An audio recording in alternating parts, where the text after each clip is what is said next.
draw relations, functions, and so on, which is one of the set of fundamental objects in mathematics. And as far as geometry is concerned, this week we will be taking a look at viewing points in the coordinate plane, coordinate geometry in some capacity you might have seen earlier also. If you have, it will be a revision of the same. Otherwise, we'll go through mostly facts about straight lines is what we'll deal with in this session. In this week, there is area of triangle and so on also, but equations of straight lines and how do you derive certain geometric comparisons between straight lines like perpendicular, parallel, and all that we'll be seeing. So first things first, how do you represent points on a plane? Like how do you address points on a plane? So to motivate that, let me do this.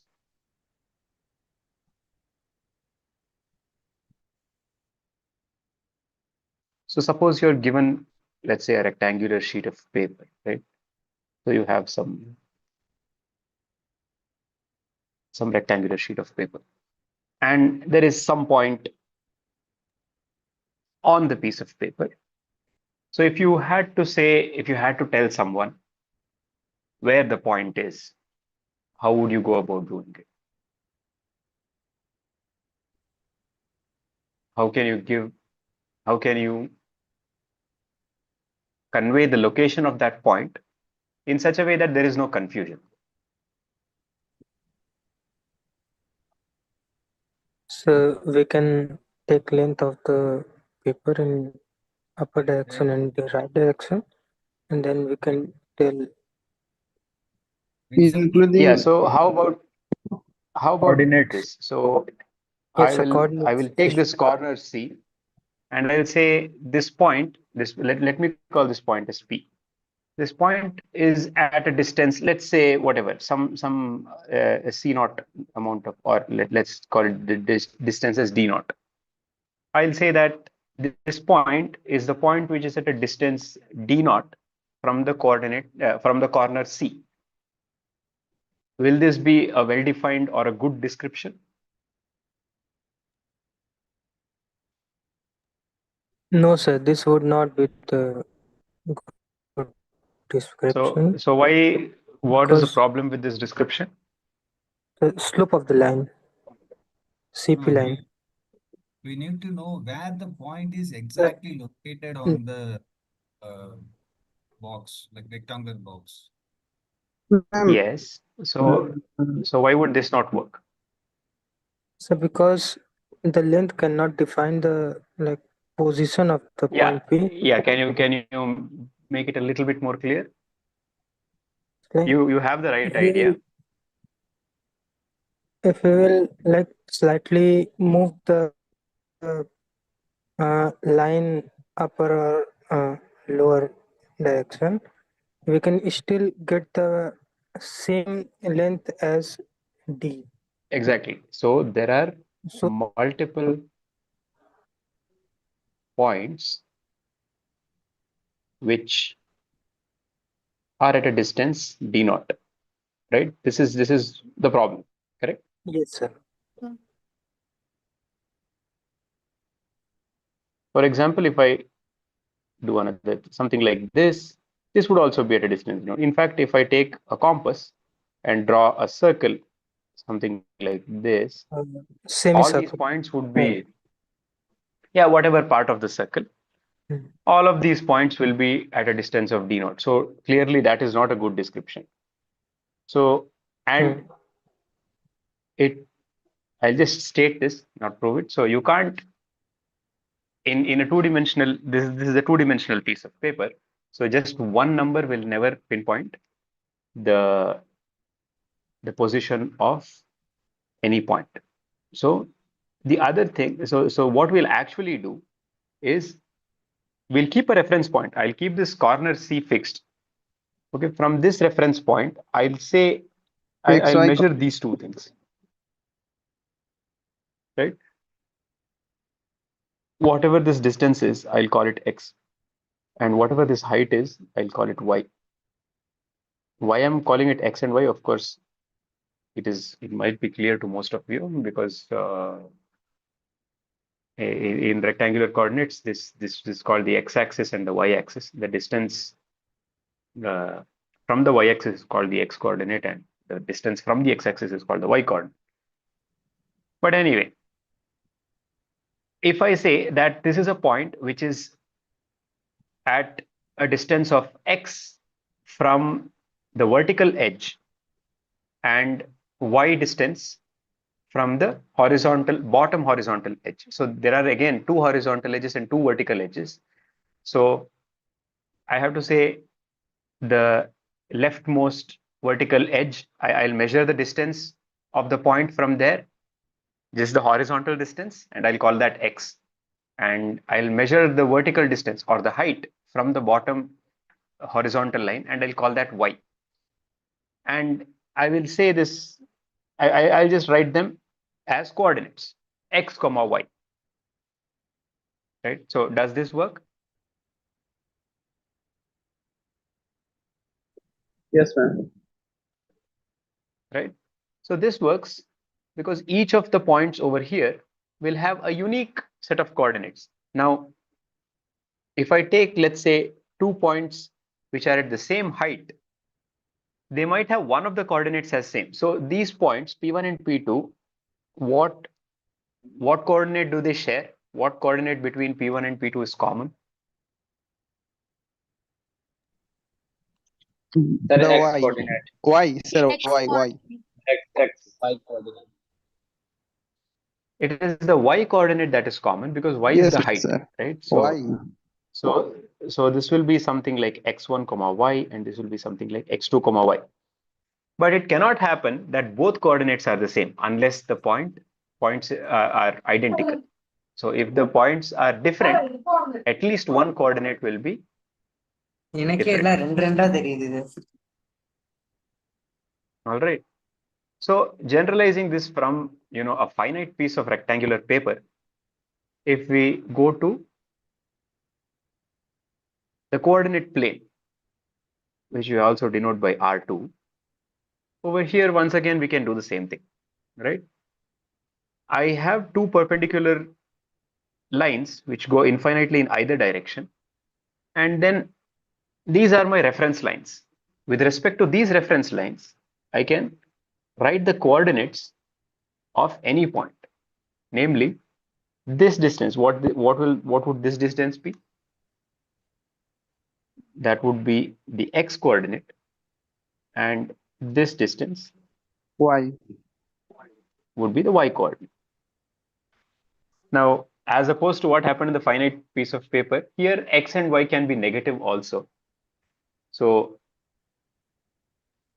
with respect to the position of the point, with respect to the coordinate axis, the reference axis, we call this the first quadrant, the second quadrant, the third quadrant, and the fourth quadrant. There are 4 quadrants, and so the points are either on one of the axes, or they are the origin, or they are in one of the quadrants. So this is the positive quadrant. This is the negative positive quadrant. This is the negative negative. This is the Positive, negative.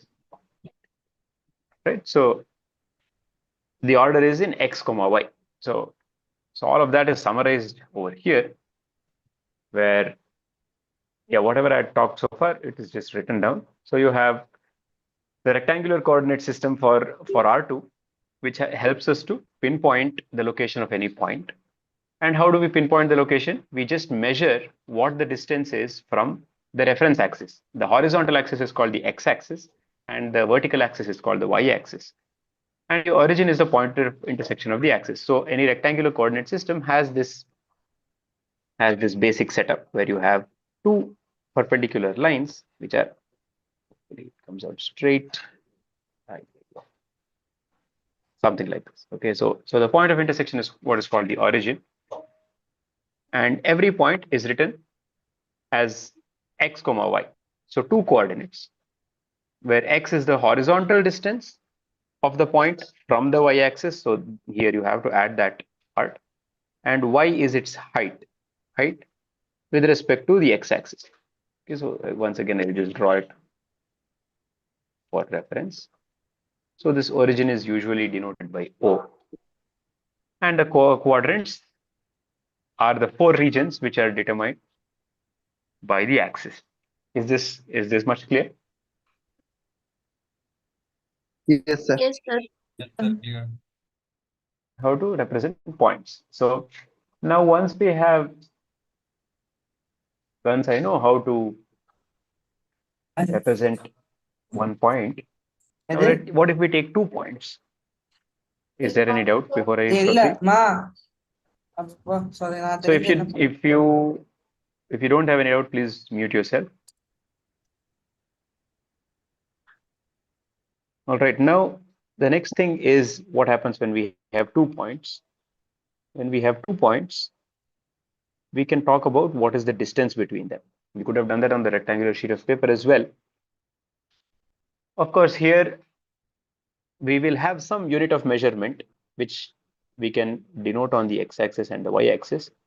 And well, we will have that, right? Otherwise, how do we give coordinates? When we talked about the coordinates itself, we said that it is the distance from the axis. So there is some measure of distance, some way to say what is 1 unit, 2 units. It might be in centimeters, meters, whatever. So some unit of measurement there is. And if I have 2 points, now that I know what the rectangular coordinate system is, I can call them x1, y1 and x2, y2. As soon as I say point, you can think of 2 coordinates. So now you have 2 points. So you have the coordinates for each of them. And with respect to those coordinates, how do I calculate the distance? This is also, I'm sure most of you are familiar with. It is the square root of the sum of the difference of the squares of the coordinates. Meaning you just take x1 minus x2, square it, add y1 minus y2, the whole square, and take the square root of that. And I'm not going to tell you what the proof of this is, but the very fact that this is of the form d square is equal to x1 minus x2 the whole square plus y1 minus y2 the whole square should tell you that this is in some Pythagorean triplet form. And if you draw the appropriate triangle, that you will see that this is actually what's happening. And the formula for distance is given by this. So even if you forget the formula, you can quickly derive it actually if you look at the proof. Or throughout the session, I won't be looking at proofs of things which are not relevant to the course, but you can take a look at it if you have interest. You will have plenty of resources online, and probably some of them the prof has also covered in his videos. Excuse me, sir. Yes. Sir, is it important to know the proof or we can just learn the formula? It is, from an examination perspective, it is not important. If you know the formula, that is sufficient. But many a times, knowing the proofs does give you a better understanding. So in that sense, I would not say it's useless, the proof, but just for the exam, it's perhaps not all that important. Yeah. Okay, sir. Thank you. Because in the exam, all the questions are objective types, and mostly you will the importance is more on applying the formula in the relevant setting or bringing the given data to a form in which the formula can be applied, and then applying the formula. So proof of the thing is not something that's very relevant. Okay, sir. Okay. Hello, am I audible? Yes. Sir, can you show an example of this in practice? In practice, meaning, do you want just a numerical example? Yeah, sort of. Just one question. For the under root Okay. 1, x minus x square, x minus x whole square, right? So just directly minus it or just use the identity if needed? Like what will, like, is it just the simple minus or just use the identity altogether? Just apply this formula. So let's say let's solve a question. I'll just make up some question. I don't know if it will be difficult or not, but let's see.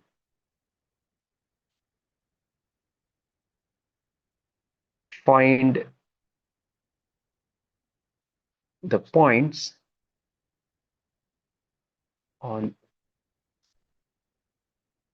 either of the axes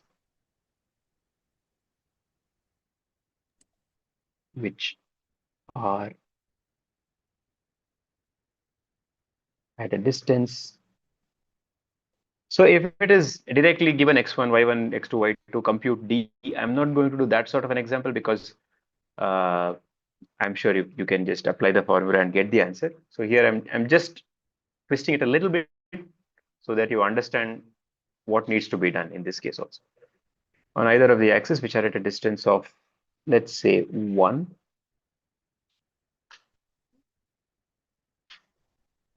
or let's say 1/4, 1/4 from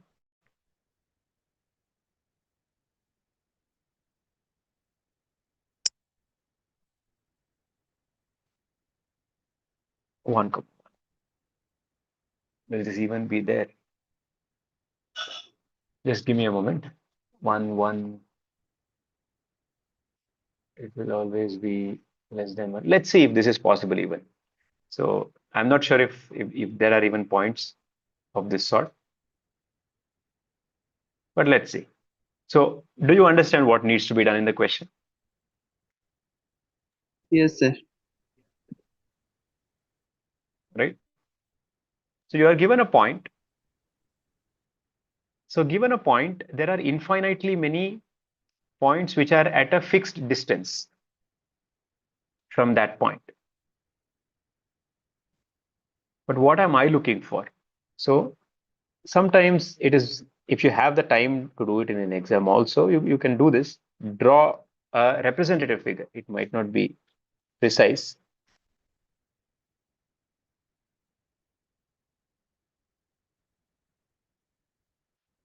There will not be, right? There will not. Let me just put 2 over here just to have an answer. Now, what are all the points which are at a distance of 2 from 1, 1? Do you know? 3, 3. Okay, let's take an example. Does 3, 3 work? What is the distance between 3, 3 and 1, 1 as per the formula?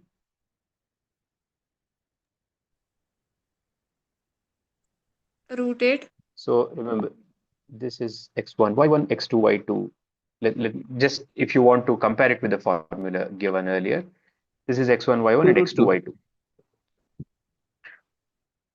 So this would be 4 plus 4 under square root. So this will be 2 root 2. So this does not work. I guess Right? 1 plus root 3 comma 0 would work. The root 3 plus Let's 1 see. comma 0 or minus root 3 plus 1 comma 0 on the x-axis.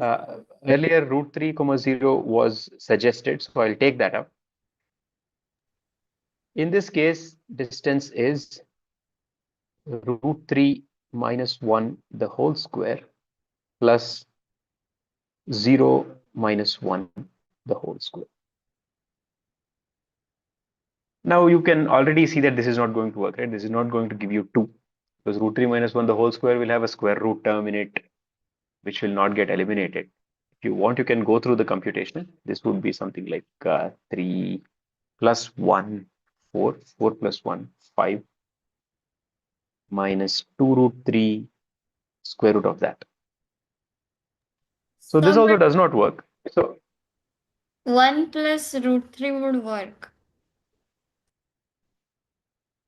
yeah, 1 plus root 3 comma 0, that would work. comma 0. I think that was suggested, but guesswork is not how you usually should be solving the problem.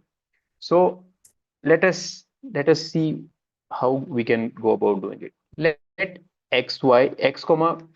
So first of all, we are not asking for any point which is at a distance 2 on either of the axes. So let's see if there is a point of the form x comma 0. B a point on what axis is this?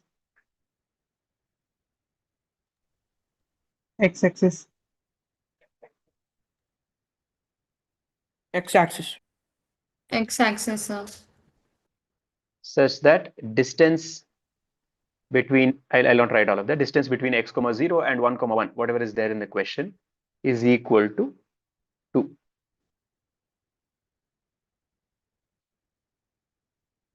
So I know that d is equal to 2. So I'll get square root of x minus 1 the whole square plus 0 minus 1 the whole square. This is supposed to be equal to 2. I want to find an x which has this property. Is that correct? Now I square on either side and then I solve for the thing. I get x square minus 2x plus 2 is equal to 4. Is this correct?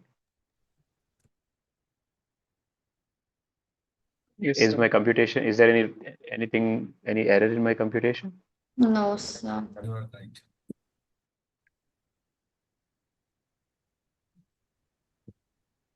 So for the people who know the quadratic formula, you can use it over here.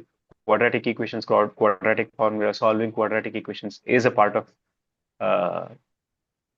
the content of next week. Here I'll state it. Once you're done with it, you can do it by yourself.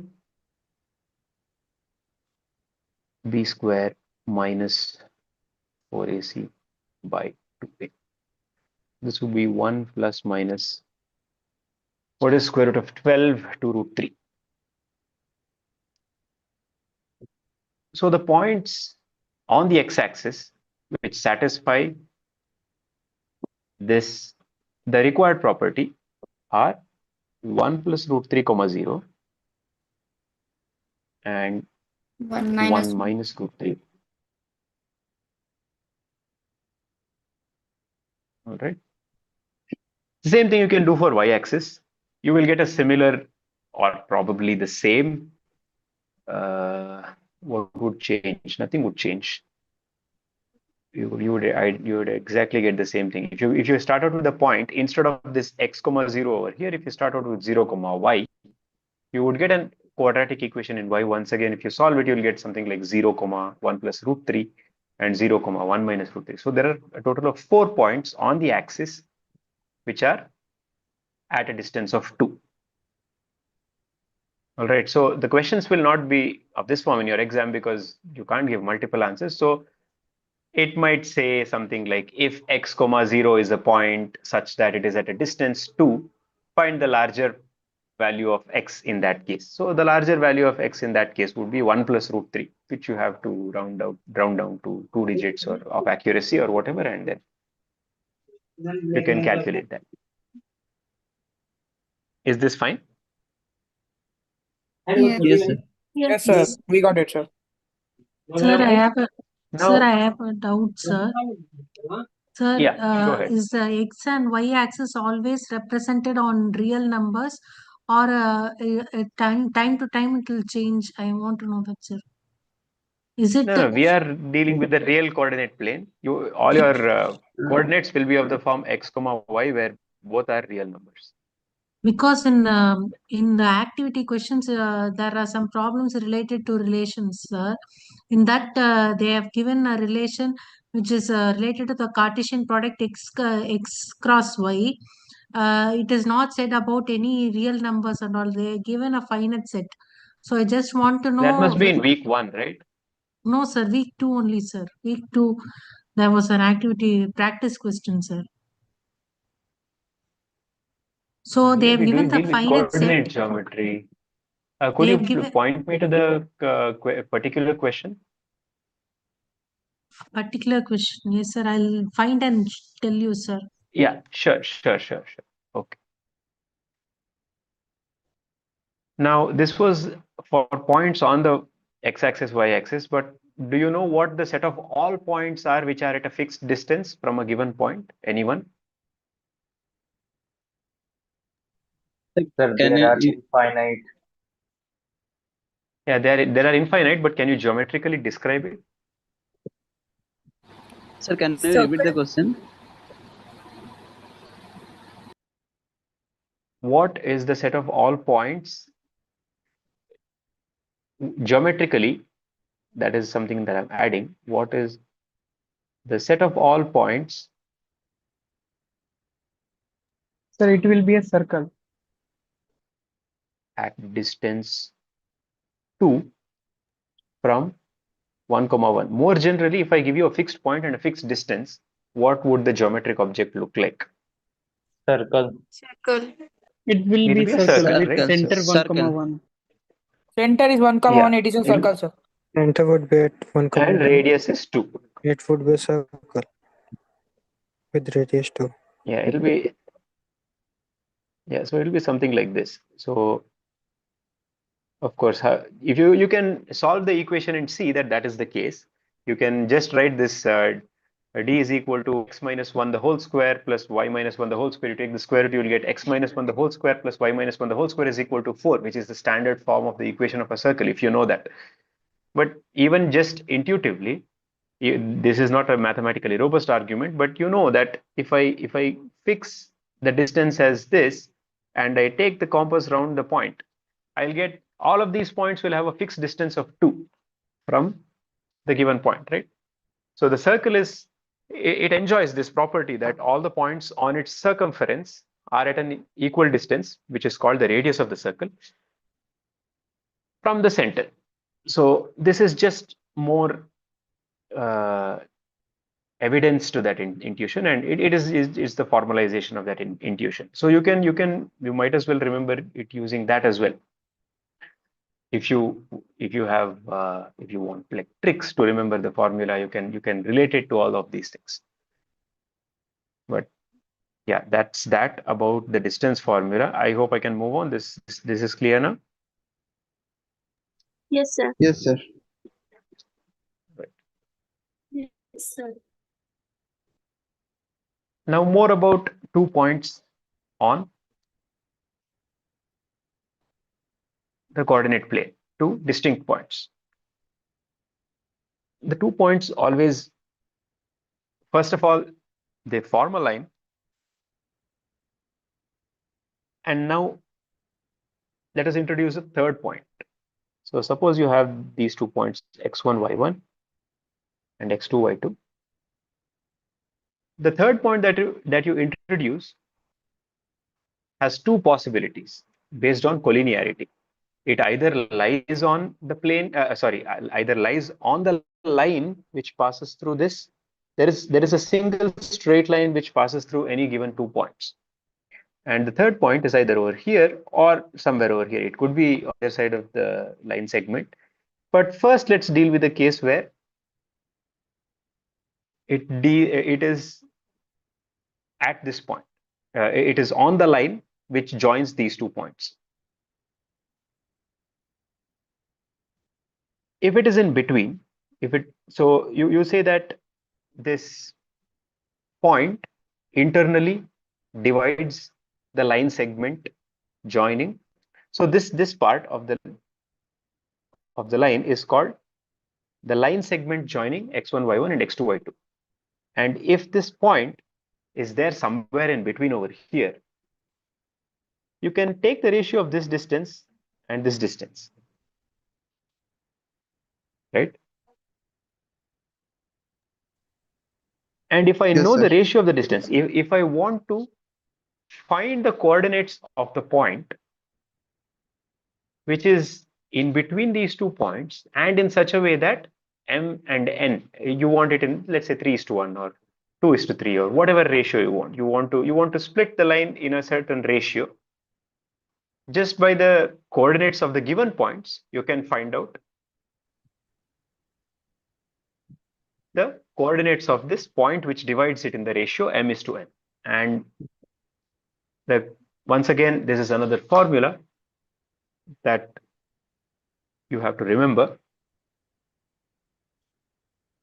For a proof, again, you can look at other resources. All right. Ideally, it would be something like this, and x1, y1, x2, y2, and you have something in between. If you do something like this, you will get some similar triangles. Maybe you'll have to extend it down to the x-axis and do some similarity comparison. If you want the ratio of this to this, then you know it's the same as the ratio of this to this, and so on. So if you do all of that, you will get this formula.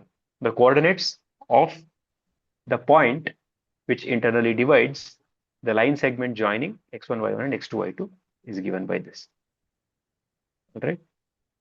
So the other case is when I have x1, y1, x2, y2, and the third point is x3, y3, and it is not lying on the line. So this is called collinear or not collinear. Are you all familiar with this terminology, collinear? Yes, sir. Three Yes, points sir. are said to be Yes, sir. collinear It is not i- collinear. if they collinear is if they lie on the same line. Lie on the same line. Right. So what if it is not collinear? If you have 3 points which are not collinear, of course they form a triangle. 3 distinct points forming a triangle. 3 distinct points, if they're collinear, they won't form a triangle. So if you have something like this, they won't form a triangle. Well, Yes, you sir. could call it a trivial triangle, but it's not really a triangle. So let's talk about that point also in a bit. But first, let's look at this formula. It's once again a symmetric formula, something that you have to remember. A good explanation is once again given as to how to derive the formula by the prof. You can take a look at that. But just by the given 3 coordinates, you can find out the area of the triangle formed by them. Right now, let's do the following. What happens if I'll not do it? I'll leave it as an exercise. What if x2 is equal to mx1 plus nx3 divided by m plus n, and y2 is equal to mx1 plus nx3 divided by m plus n. What have I written over here? What are these coordinates? Midpoint of x1 and x3. Not necessarily midpoint. It is the This is point not which a midpoint. divides. So if I put m equal to n equal to 1, then it would be a midpoint. It would be x1 plus x3 by 2. So And you have written sorry, y coordinate as x. right. Sorry. And y3. So it's exactly this one, right? Oh, okay. It should be the other way.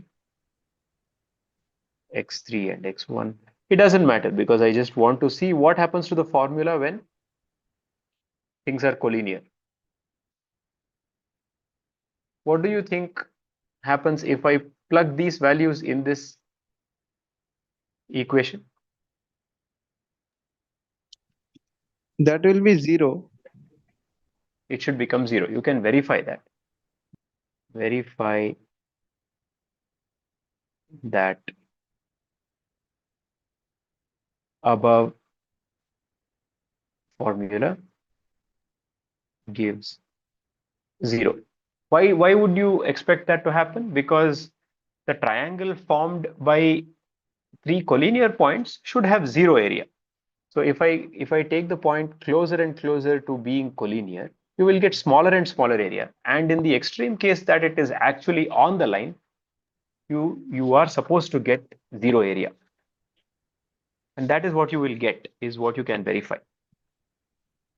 I'm not going to do the computation, but it's a very routine exercise. Just plug in these coordinates. If you want, if you are afraid of m, n, x3, y3 and all that, you can just take m equal to n equal to 1. It would simplify the computations largely, but the computation is pretty much the same for any arbitrary m and n as well. Hello, sir. Right? Yeah. Sir, if I prefer the another formula, is there any problem? What is the other formula? Another formula, like the half of determinant one. It's the same. No, it's just Yes. another way of writing. So Yes, determinant it's is the same. something So that I is am. yeah, that's okay. That's completely fine.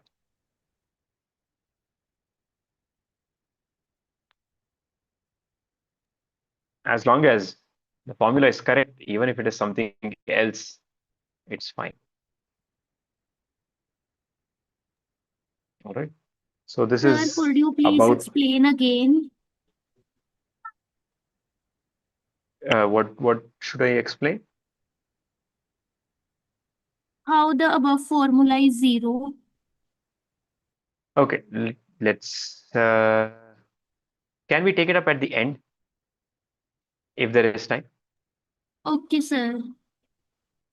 Okay, so here what this exercise in the exercise here in the premise over here we have assumed that A, B, C are three non-collinear points with certain coordinates. But what if I don't assume that and I put this x2, y2 actually as some point in between? I know the coordinates of the points in between, correct? So I'll just do that. Then I want to see what happens. I claim that it will become 0 because the area of the triangle formed by three collinear points, that's not actually a triangle, it's just a straight line. It has to be 0. Area is the measure of the space that there is over here, right? So if I have three collinear points, what happens? Is there any area? The area would No, be zero. sir. No, sir. So this is the intuition that you should get 0, but you can actually verify by plugging in this thing and just taking out all terms. All right. Can you show this in examples? Show what? Which one particular? Like where the area is 0. That's not an example. That would be a computation itself. That I'll do at the end if there is time. There is a question in activity question like that. The area is 0. Oh, is there? Okay. Doubts we'll take up at the end. All right. So we have a bit of ground to cover, and we'll go ahead. Is that fine? Yes, sir. Yes, sir. Okay.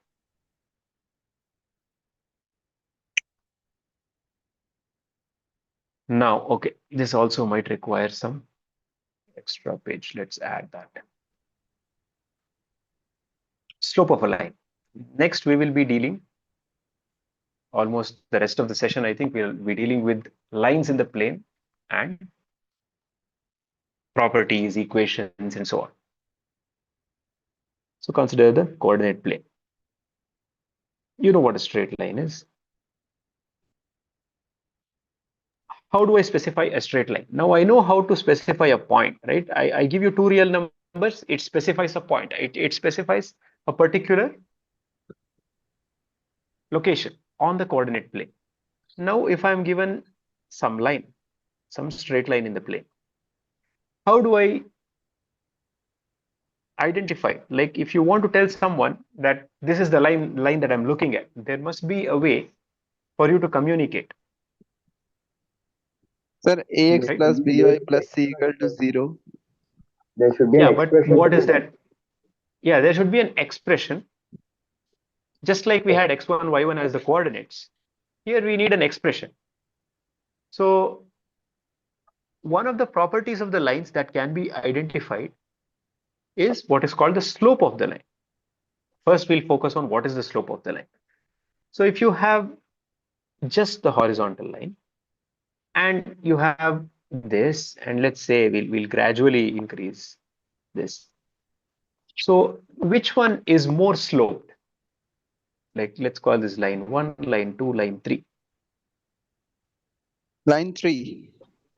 Line 3 is more sloped, right? Line 1 is absolutely flat. Line 2 is a bit more sloped. Line 3 is quite steep. And if I go further and further, the straight lines will become steeper and steeper until it hits some point. So at what point would you say the steepness is highest? Yeah, so if you have something that is parallel with the y-axis, then that is the maximum degree of steepness that you can find. But then once it starts tilting in the other direction, it is still steep, but in another direction. So the maximum steep is still this itself. But then as I move towards the positive x direction, my y is actually decreasing. Yes, sir. Once again, we can talk about slope over here. Here the slope is lesser than the slope over here, because if I drop a ball, it will drop slower than, so 7 would be slower than 6.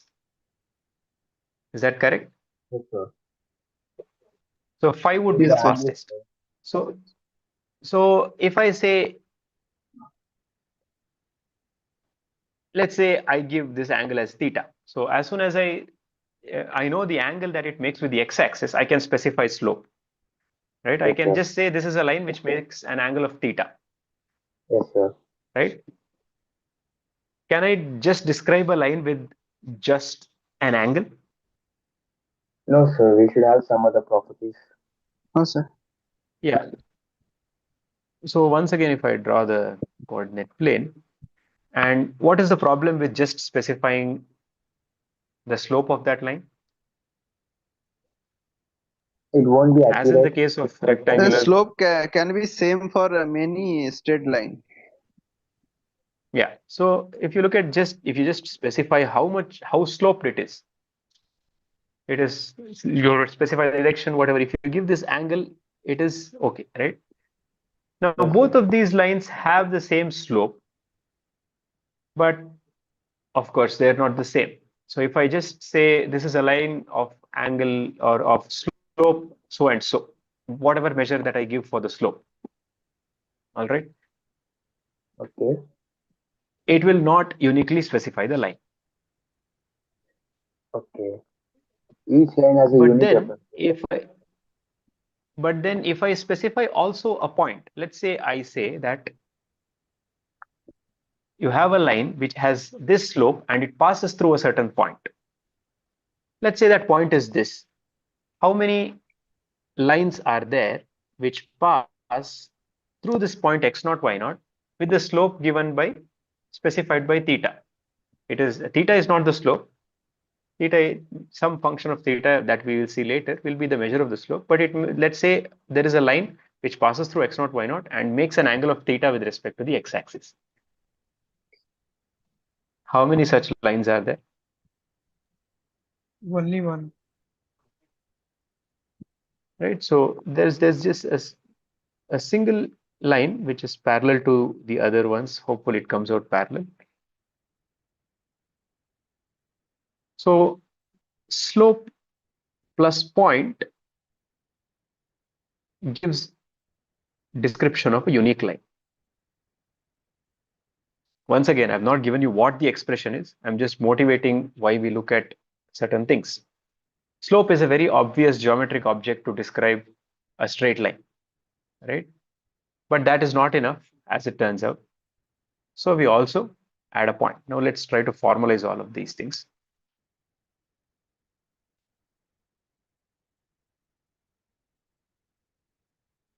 The slope of a line captures the inclination that we have already seen. The higher the change in y corresponding to unit change in x, the higher the slope. That is one way to measure it, right? So if I just look at certain points x1 and x2, and in each of the cases I'll measure what the corresponding y1 and y2 are. Where do you see highest change? Where is the difference between the y coordinates the highest? At the highest point. No. So can you So repeat? suppose, yeah, I take these points x1 and x2 on the x-axis, and I look at these three lines, 1, 2, and 3, and I see what is the difference between let me call this y1 and y2 over here on this line, right? Then I take a look at this line.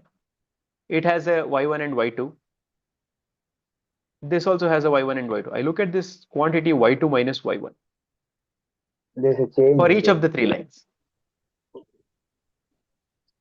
As I move from x1 to x2, the corresponding points on the lines also change. I am measuring the total change. Yes, sir. Okay. Delta So one. which line has the highest change? Line 3. 3. Line 3, Line 3. right?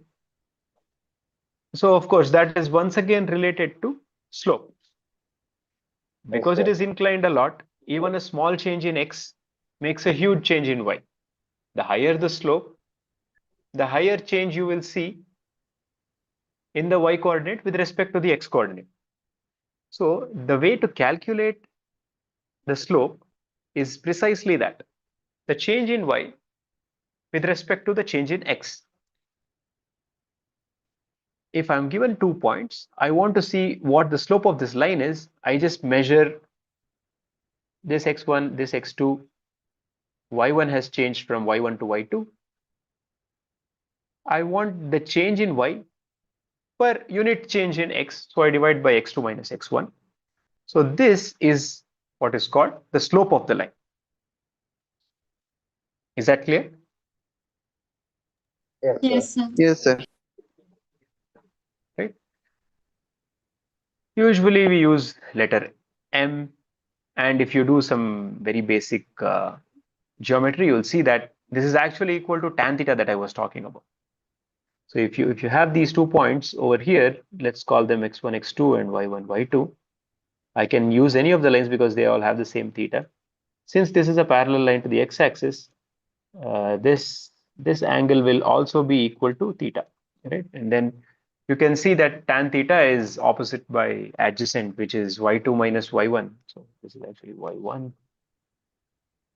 What is this? This is y2 minus y1, right? And this is Yes, sir. x2 minus x1. Yes, sir. Of course, you have to take care of the cases when they are in negative coordinate. It will not change. They'll all be the same.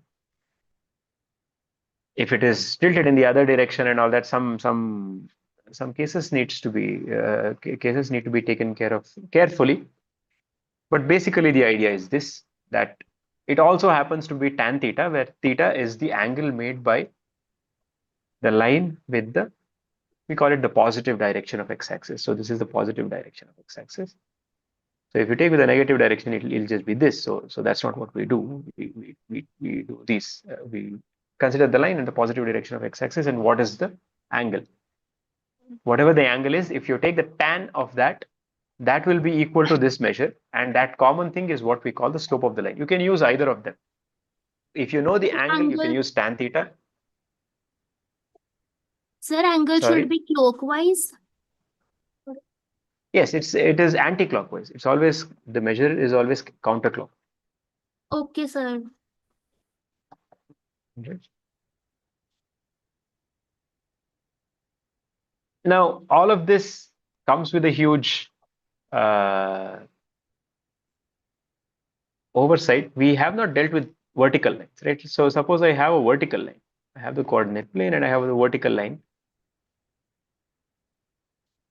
What will be the common thing between any 2 points on this vertical line? Will it be the x coordinate or the y coordinate? Y coordinate.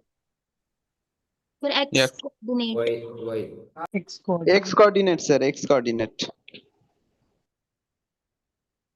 So the x coordinate will be common and y coordinate will be different, because y coordinate is what determines the height. The height is changing, but where it is with respect to the y-axis, the horizontal distance, that is not changing. So it will be of the form x comma y1, x comma y2. Now, if I use the same formula, I'll get y2 minus y1 divided by x minus x. So there we can call it the slope of a line of infinite slope. But usually we just don't. Well, it is. You could call it the line of infinite slope. But then this numerical measure doesn't make sense because you can't divide by 0. Same way, tan pi by 2 is what you will get. So all of that is consistent, but it is better to avoid those things and treat them as a separate case. All right. So that's about the slope. So now we understand what slope is and we know how to measure slope. There are two ways to measure slope. Either take the ratio of the difference between y and difference between x, or you look at the angle it makes with the x-axis and take the tan of that. Sir, horizontal slope is 0. For horizontal, the slope is 0. That's the other extreme case, but there we'll still not have the problem because the term comes in the numerator, right? So if I have a horizontal line, what will its points be? It will have the same y coordinate. So this will be something like x1y, and this will be something like x2y. These are distinct points. I just look at y minus y divided by x1 minus x2 or x2 minus x1. The numerator will be 0. So I'll get something like this, which is okay. This is fine. This is slope 0. Well, strictly speaking, it does not cut the x-axis. So there is no angle it makes with the x-axis. So over here, this tan theta of theta, where tan of theta, where theta is the angle made by the line with the positive direction of x-axis, doesn't, strictly speaking, doesn't make sense. But it is understood that the angle is also 0. Okay, sir. Yes, sir. All right. Those two extreme cases, deal with it separately if that's causing confusion. So that's about slope. Now, with respect to the slope, even though we cannot determine the lines completely, or we cannot give the equation of a line, we can still talk about two lines and how they are relative to each other.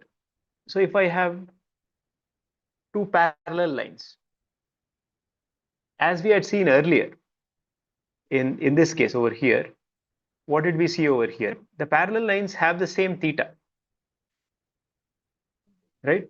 So if you have the same theta, only then you will have no intersection between the lines. If there is even a little bit of difference in the angle that it makes with respect to the x-axis, which happens to be a transversal in this case, they would intersect at some point and fail to be parallel. So parallel is the same as saying the slope of the lines are the same. So the characterization of parallel lines is that m1 is equal to m2. With respect to slope, it happens to be just m1 is equal to m2. Is that fine? Yes, sir. Yes. So similarly, for perpendicular lines, you will have m1, m2 is equal to -1. So can someone tell me why this is true? Can someone look at the description of slope that we have given and quickly conclude why that should be the case? So because of tan theta. Okay, so suppose this is tan theta. And what do It will I be know tan about of this? 180 minus theta, that is Tan minus theta. cot theta. 180 minus theta. 180 minus theta or 180 plus theta also is possible because, yeah, so if you have something like this, perpendicular lines, and this is, let's say, your coordinate axis. Let's make these lines in a different color. So if, let's say, this is theta, then this would be 90 plus theta, right? Or 90 minus theta if you reverse the order. So this would be tan of pi by 2 plus theta, which is equal to minus cot theta. And I know that tan theta times cot theta is 1. So m1, m2 is -1. That's a very quick proof. But all you need to remember is this condition holds. The product of the slopes, they have to be -1. Once again, we deal with non-vertical lines, meaning you don't even have horizontal lines. If one of the lines is horizontal, the other would have to be vertical when you're talking about perpendicularity.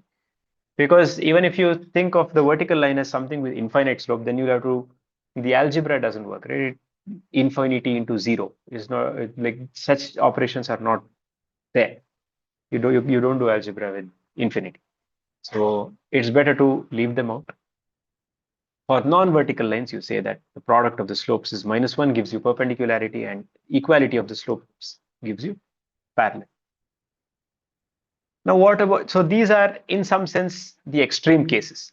Parallel is when they don't intersect at all, and perpendicular is when they are at maximum difference of angle with one another.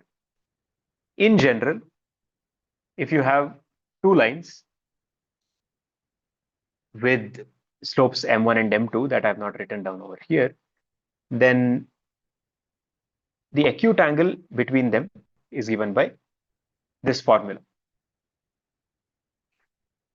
Irrespective of where two lines intersect, you'll have an acute angle and an obtuse angle. So we talk about this angle, right?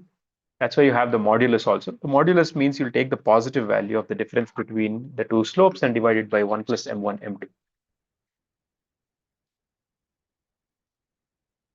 Now, what happens if m1, m2 is equal to -1? The denominator vanishes, and once again, we are in the territory that we should not be in. So, of course, if first you calculate m1 and m2, if m1 and m2, the product of m1 and m2 is equal to -1, then you know that it is perpendicular. If that is not the case and you want to calculate the acute angle between them, then you use this formula. So that's why we have just said not perpendicular to each other, so that we avoid the business of having a 0 in the denominator. Is that fine? Hello. Hello, yes, tell me. Yes, sir. In the lecture, SAD is deriving the formula. So, is derivation important for qualifier? Means from derivation will in-depth question will come. No, the derivations are not important from an examination point of view. As long as you know the formula, that will be enough. But taking a look at the derivation usually gets you better understanding. So I would suggest you do it at least once. Yes, sir. I have done the derivation, most of the derivation, but for some value, it is for some derivation, it is very difficult to understand. That's all. Okay, you can just go through it. Whichever points you don't understand, you can come to these sessions. These sessions are primarily for that. So it is expected that you have gone through the prof's content, and if there are gaps in your understanding, you come and ask over here. So that is what I suggest you do. So can I ask now? Yeah, sure. It is from like distance of a point from a line, the derivation. We'll get there. At that point, Okay, can we have this discussion? Sure, sir. Yeah. Any other doubts? Sir, Sir, I have when a we doubt. need this formula, when two line slopes are given.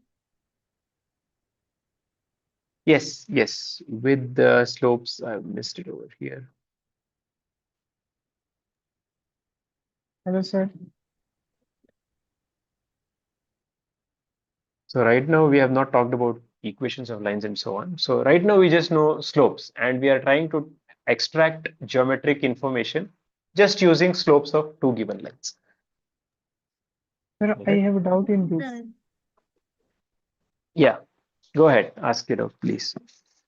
Sir, as the angle between the two lines involves the modulus function, so it will always give Right. two answers. So one will correspond to an acute angle and other will correspond to the obtuse angle.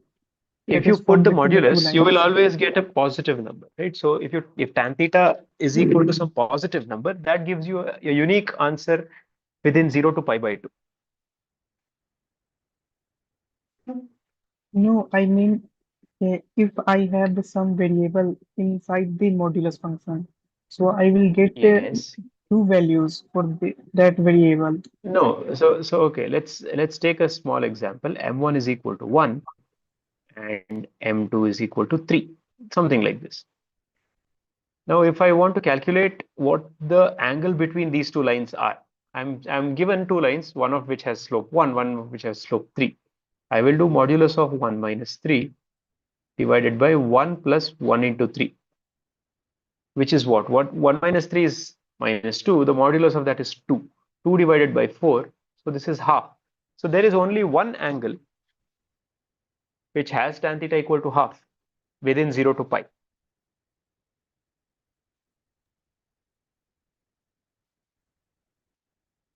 Isn't it?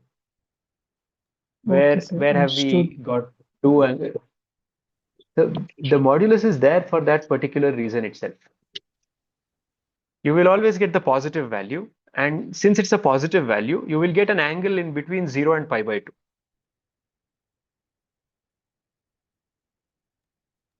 Okay, sir. Is that okay?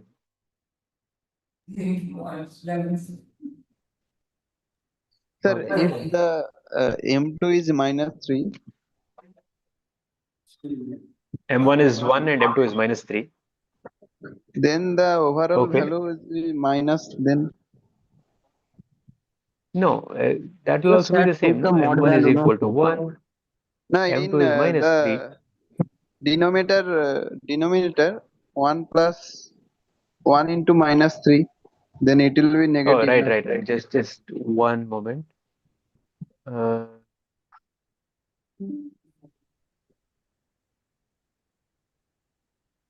You're correct. You're right.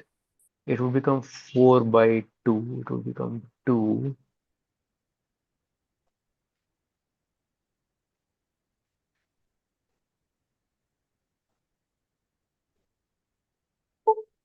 So I'm making some mistake over here. It's either modulus of the whole thing, or it does not necessarily need to be the acute angle. Is it the modulus of the whole thing? Am I missing something? No, sir, it can be obtuse angle. For angle between two can be obtuse also. Through straight Always you line. will have one acute, one obtuse, right? So anyway, you will get theta or pi minus theta. Geometrically, you will get the right answer. Sir, but for the acute, we have to take the mod value, no?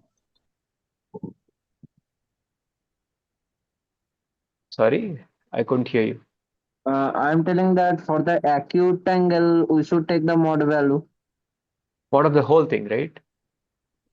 Yes. Anyway, For the I think acute it is only. mod of the whole thing. Yeah. So I'll put a star over here.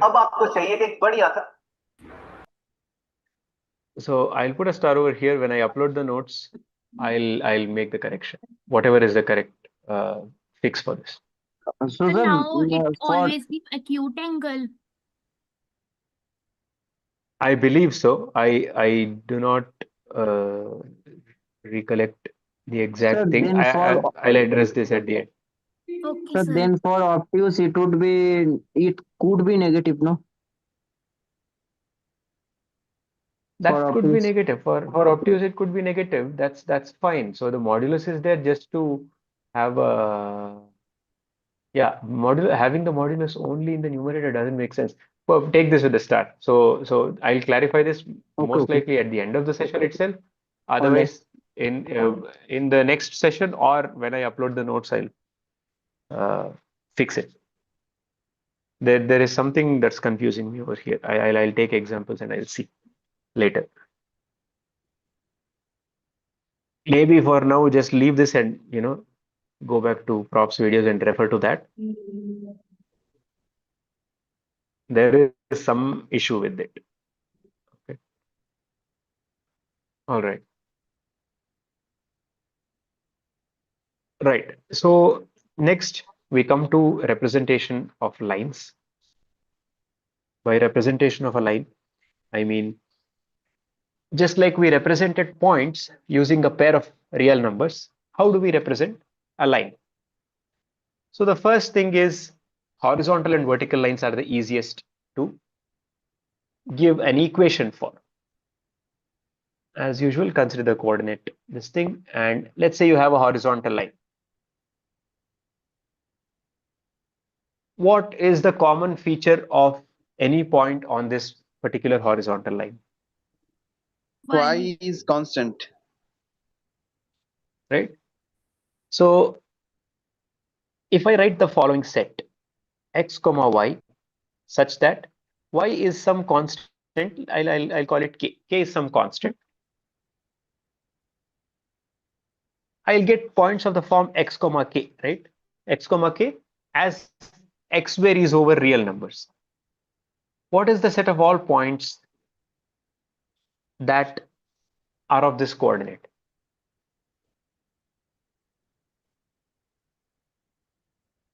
If I collect all of the points which are of the form x comma k, what is it that I will get? Horizontal line. Parallel to x-axis. Horizontal line. Parallel So it's to a x-axis. Y is parallel to equal to x-axis. K. I'll get this line, right? So any point on a horizontal line has the property that let's say this some point over here is x comma k. Any point on this line satisfies this condition, and any point that satisfies this condition lies on this line, right? So the equation of this line is y is equal to k. So what does it mean that equation of the line is y is equal to k? It is shorthand for writing it is the set of all points x comma y such that y is equal to k and x is equal to r. If I look at this, the geometric object that it corresponds to is this horizontal line.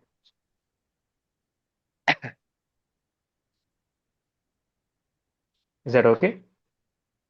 The equation is Similarly, the representation by coordinates, no? yes. So when I say y is equal to k, what does it mean? I'm saying that any point on that line satisfies y is equal to k. Okay. Or the points on this line actually belong to the set x comma y is any point on the coordinate plane, right? So additional condition is y is equal to k. Okay, sir. So in set form, I would write the line as that, but as an equation, I'll just write this.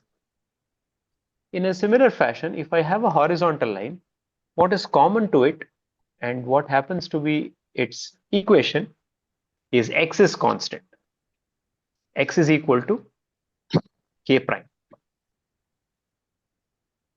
All right. So these are the two extreme cases. Now, what about a point which is at a certain slope? Earlier, we saw that slope alone was not sufficient to determine a line. We also needed the information of what point it passes through. And given that data, given the slope plus one point which it passes through, we can write the equation of the line as y minus y0 is m times x minus x0. The derivation, once again, I will not go to explain. But once again, remember that this means that any point x comma y on the line satisfies this equation. So let's take m is equal to 2 and let's say x naught y naught. This m is equal to 2, x naught comma y naught is equal to 1, 3. So if I write down the equation of the line with slope 2 and passing through the point 1, 3, I'll get it as 2 times x minus 1. If I rearrange it, I'll get 2x minus y plus 1 is equal to 0. That's correct, right? This channel is mostly around this degree, but I really believe this was an important decision. All right. So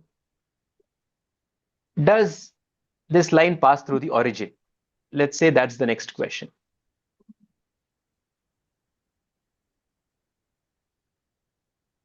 What is the answer?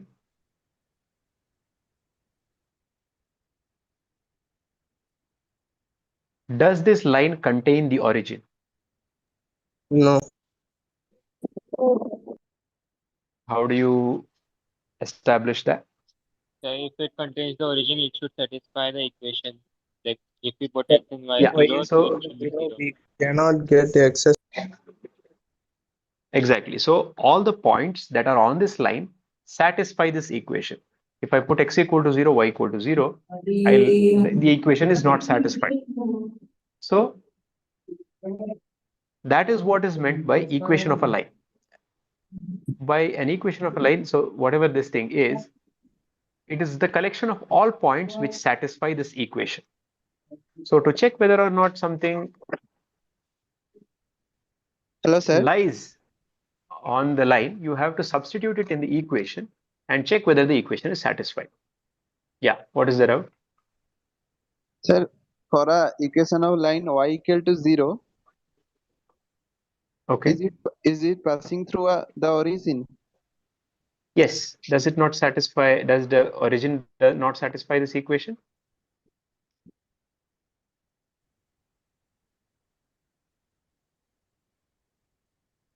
So if I substitute 0, 0, x, y is 0, 0 in this equation, is it not satisfied? Yes, sir. So it does pass through. And even if you look at it geometrically, what is y is equal to 0? It's exactly the x-axis. Sir, hello, and sir. the origin is a point. Yeah.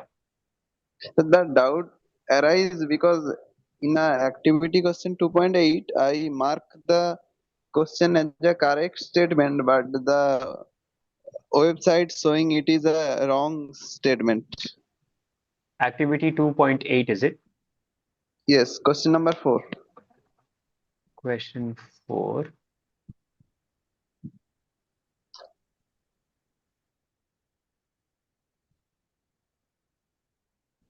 Just one moment. Y is equal to 0 is, yeah, that should be correct. It doesn't say it's wrong.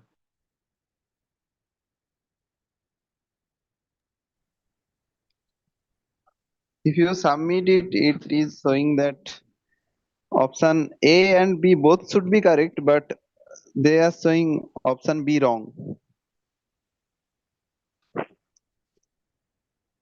in portal. Okay, I'll No, mark B is it for correct. review. For me, B is correct. Showing B is correct. It is showing B is correct for me as well. A and B are Yes, correct. B is That's correct, fine. but the portal is showing wrong. So I The don't portal know. is showing it's correct for me. Even it's showing correct for me also, sir. Can I show share screen for that? Not right now. Maybe at the end. Okay, sir. Let's see. But it should Maybe. not be different. It cannot be configured differently for different people. Are you sure you're on the fourth question when you're reviewing the Yes, sir. assignment? If I share my screen, you will believe that. No, it's okay. I can believe it's not a problem. But yeah, it is hard to believe because portal can't be configured differently. But anyway, Yes, sir. let's see. Let's see later. Okay, so this is what is called the point slope form of an equation. Given a point and the slope, you just write y minus y0 is m times x minus x0. A special case of this is y is equal to mx. What is this? Can you quickly make the special description of this line? A straight line. Passing through origin.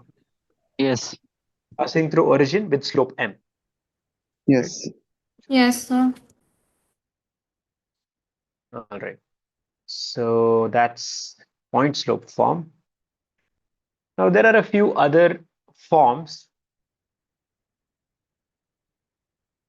for the representation of a line. All of these are equations itself. Equations very similar to what we have seen earlier. But the starting data is different. Here, what did we start out with?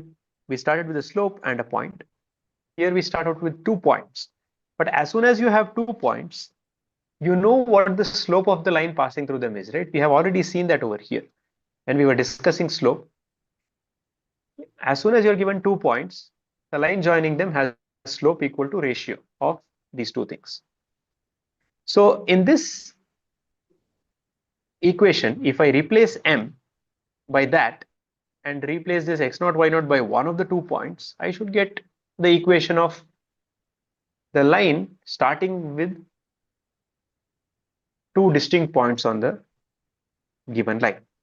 Is that clear? So this is exactly y minus y1 is equal to m times x minus x1, because we know that this guy is m, and x1 comma y1 is a point on the line. So this 2-point form is just one step extra from the slope point form.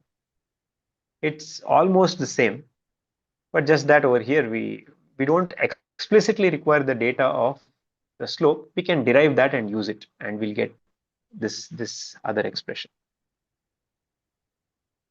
All right, and then we have the slope intercept form. This is slightly different from the other two, but it's still one of the more commonly used methods. Every non-vertical line, once again, as is the usual convention, we will take non-vertical lines, a line which is something like this. If I know the slope and also know what is the distance between, or what is the y-intercept as it is called. So the y-intercept, I don't know if this is clearly visible, is the length of the portion along with the correct sign cut off by the line from the y-axis. All right, so that is called the y-intercept. So if that is also specified. So length is called the intercept, or the cutting point is called the intercept? Because both are same, no? According to coordinates, both are same. It's not the length, it is actually the y coordinate. That is the correct description. All right, so y coordinate of the point. Where it Y cuts, coordinate of where the line point, cuts. because so consider this line, which is like the mirror of this line. Both of these have the same length, right, over here, roughly. But for the second line, the y-intercept is negative. So strictly, we should not say it is the length, but it is actually the y coordinate of the point. Where the line cuts it. Yes, where the line cuts the y-axis is called the y-intercept. Similarly, there's x-intercept also. The x coordinate of the point where the line cuts the x-axis is called the x-intercept. Okay. All right, so this is yet another way of finding the equation of a straight line. So far, what have we seen? Yeah, go ahead. Is there a doubt? If there is a doubt, go ahead. No, here is a confusion arise that when I was in class 10, one of my teacher told that it is the length. That's why I asked you. It is better to take this as a convention. Sometimes there are differences in conventions. This is the one that we are following for this course. Okay. Excuse me, sir. Yeah. Sir, could you please give an example of slope intercept form? I can't understand. Okay, so I could just give that as the starting data and give you an example. But if you want to make it a little more interesting, I can't think of anything.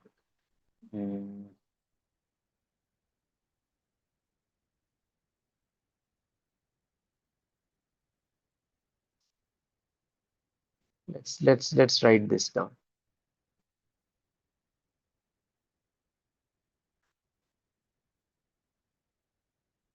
Find the coordinates of the point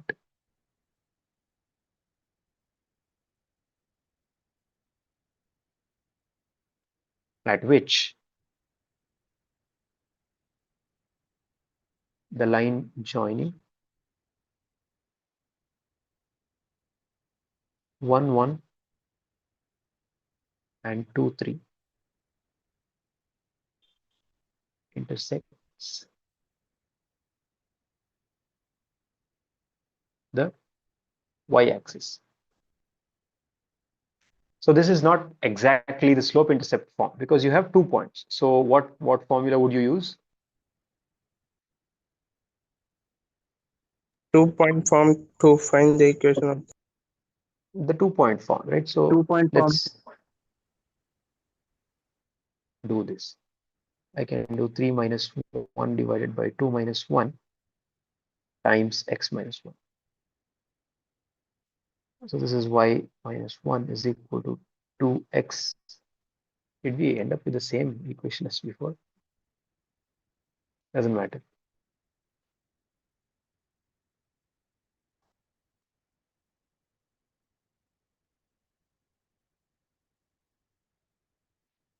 Now, what is the point at which this intersects the y-axis? How do I find the point at which it intersects the y-axis? Sir, 1. Equal to 0. So the point on the y-axis would be of the form 0, y, right? If I put x So- equal to 0, then Yeah, so I would substitute something of this form over here and see what the value of y is. Instead of this thing, I'll put 0, y naught. So 2 times 0 minus y naught minus 1 is equal to 0. So I'll get y naught is equal to minus 1. So the line cuts or intersects, or whichever more formal word you can use, the y-axis at 0, minus 1. But you did not need to do this, because if you convert this equation to the So can we compare it with y slope equal to mx intercept, plus b? that's what we are going to do next. So the second way to do it is convert it to the form y is equal to 2x minus 1. The slope intercept form is something like y is equal to mx plus c, right? M is equal to 2, that we can individually verify also. Just from this form, you can say that m is equal to 2 and c is equal to minus 1. You can find out the slope if the equation of the line is known, and it can be easily converted to this. I can see that c is equal to minus 1. So the intercept has to be the point of intersection with the y-axis has to be 0, minus 1. This is yet another way to do it. All right. So this intercept, now if I draw the line, let's try to draw the line with the given data. 1, 1 and 2, 3, right? So I'll just very roughly do it. If I have 1, 1 and 2, 3, it's something like this. And if I try to draw the line which passes through the 2, something like that. So here you see this point is minus 1. The y coordinate of that point is minus 1. That also is supported by all of the, it's just a verification more than anything else. But if you are given a equation of a line which looks like this, you can either put x equal to 0 and verify the same, or you can directly see that c is where 0, c is where the y-axis is cut by the given line. Is that okay? Okay, sir. Yes, sir. Okay. So that's that. And now the general equation of a line. Now, if you are given some data, you can arrive at the equation of a line in one of whatever 3, 4 forms: point slope form, or 2-point form, or slope intercept form, whatever it is. But if I just give you any equation of this sort, where not both a and b are 0, then what does that represent? That also actually represents a line. You can see this by rearranging the terms. So suppose A is equal to 0, then you will get y is equal to minus c by b, which is a horizontal line. If b is equal to 0, then you will get ax plus c is equal to 0, or x is equal to minus c by a, which is a vertical line. But barring those two extreme cases, if b is not equal to 0, I can rearrange this as ax plus c is equal to, or just put a minus over here, by. So could you explain Y it is from equal. first one step? So first, let's assume that b is not 0. Then I can do this, right? Okay. I have just rearranged it. What does this look like? Y equal to mx plus Y a equals to slope mx intercept plus form. Slope intercept form. So immediately I can conclude that this is actually the equation of a line which has slope minus a by b and y-intercept equal to c by b. This is if b is not equal to 0. Otherwise, I could not divide. What if b is equal to 0? That is the extreme case. It is just ax plus c is equal to 0. X is equal to minus c by a. What is this?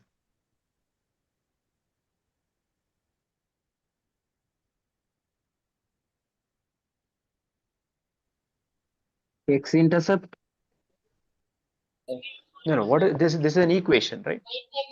Okay. Yes. Equation of what? x-axis. I think X The intercept. vertical line, parallel to y. Yeah, this is a vertical line. So for non-vertical lines, you have this. For vertical lines, you have this. But in either case, so I've taken two cases where b is equal to 0 or b is not equal to 0. That will be minus c by b, no? Y-intercept minus c by b.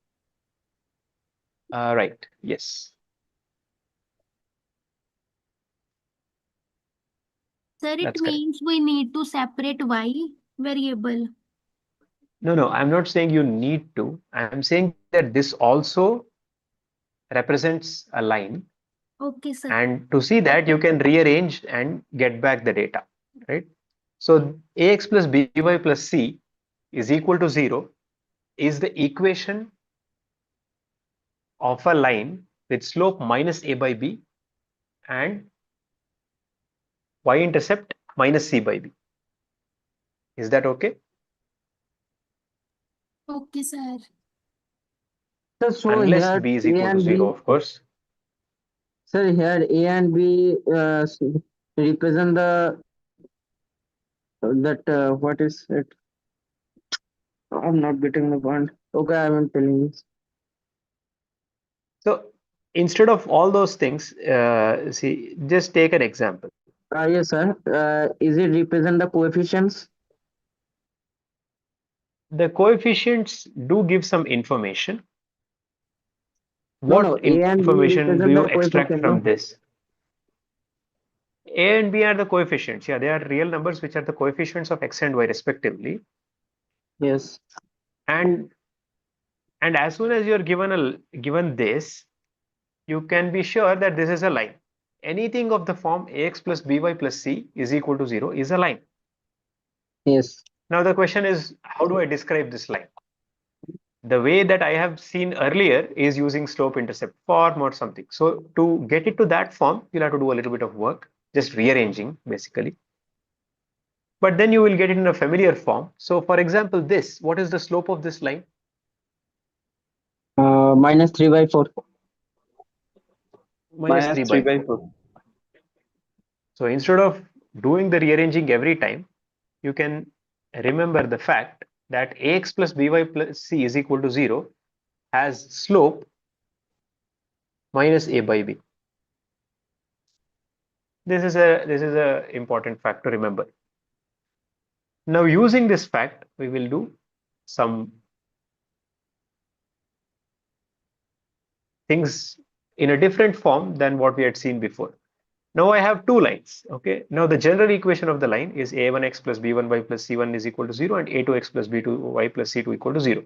Just to show that there are two different lines, we have written this a1, b1, c1 as the terms in for the first one as the coefficients for the first line and A2, B2, C2 as the coefficients for the second line. Now, if I know the slope of these lines, I know that they are parallel if the slopes are equal. That was a fact that we have already seen, correct? But I Yes. do know the slope of these lines.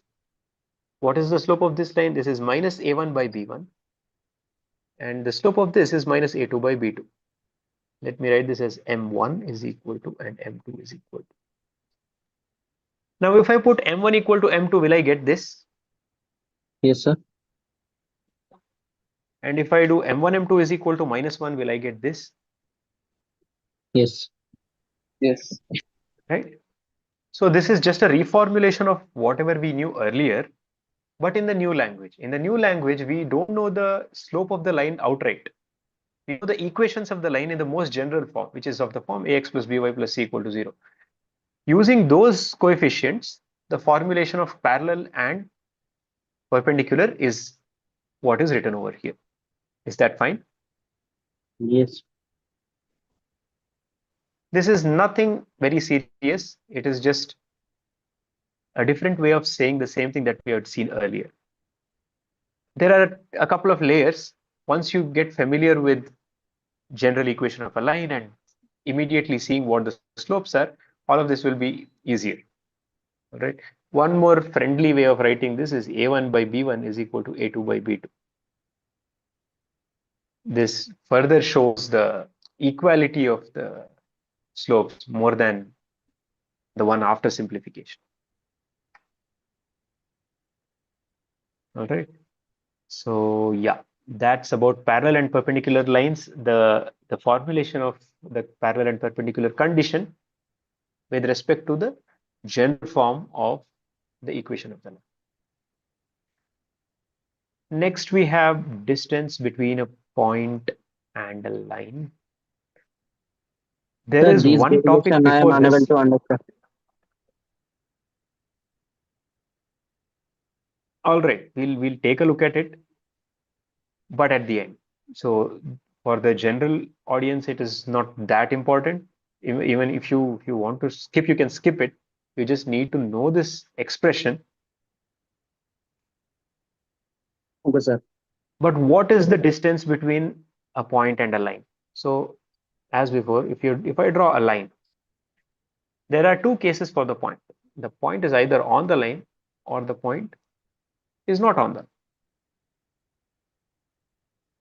If the point is on the line, of course, the distance between the point and the line is 0. There is no distance at all. Now, if the point is not on the line, what do you mean by distance between this and the line? So the perpendicular distance. Shortest and perpendicular Instead of distance. saying shortest is what I would like to think of it as. So if you pick any point on the line and try to measure the distance, you can do it for as many points as you want, but there will be exactly one point where such a distance is minimum. For perpendicular lines. And that also happens to be in the perpendicular direction to this. And this distance, the shortest possible distance between the point and the line, is called the distance between the point and the line. We don't say the shortest distance. That is actually called just the distance between the point and the line. So here this is P. And this line is AX plus BY plus C is equal to 0.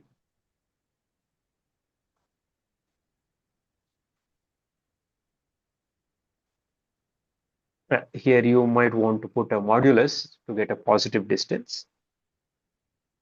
But other than that, this is like the signed distance. Just do this if you want the absolute distance. All right, so you substitute the point in the equation of the line and then divide it by square root of a square plus b square. So what happens to this formula if the point is actually on the line? Becomes 0. As expected, it becomes 0, right? Because it would satisfy this equation. So as soon as I put the point, if it actually satisfies the equation, then the numerator becomes 0. Yes. So we don't say the distance between a point which is not on the line. We don't add that assumption because this formula works well for points on the line as well. If the point is on the line, then the numerator becomes 0 and the expression becomes 0, so the distance is 0. If it is not, then you'll have some numerator, you'll have some denominator, and you will get some positive value once you put the modulus. All right, so this is the distance formula. There is one topic which I have not written down a slide for. At the end, I'll say that.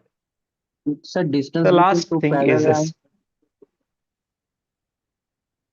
that is one more thing. Yeah, distance between two parallel lines. So that and equation, not equation, but at least how to find the line passing through a given point and perpendicular to a given line, I'll explain at the end with, I'll explain it in a new page. All right. Okay.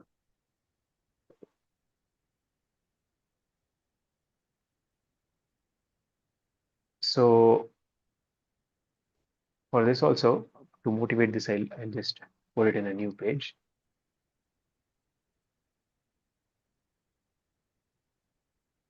This was done.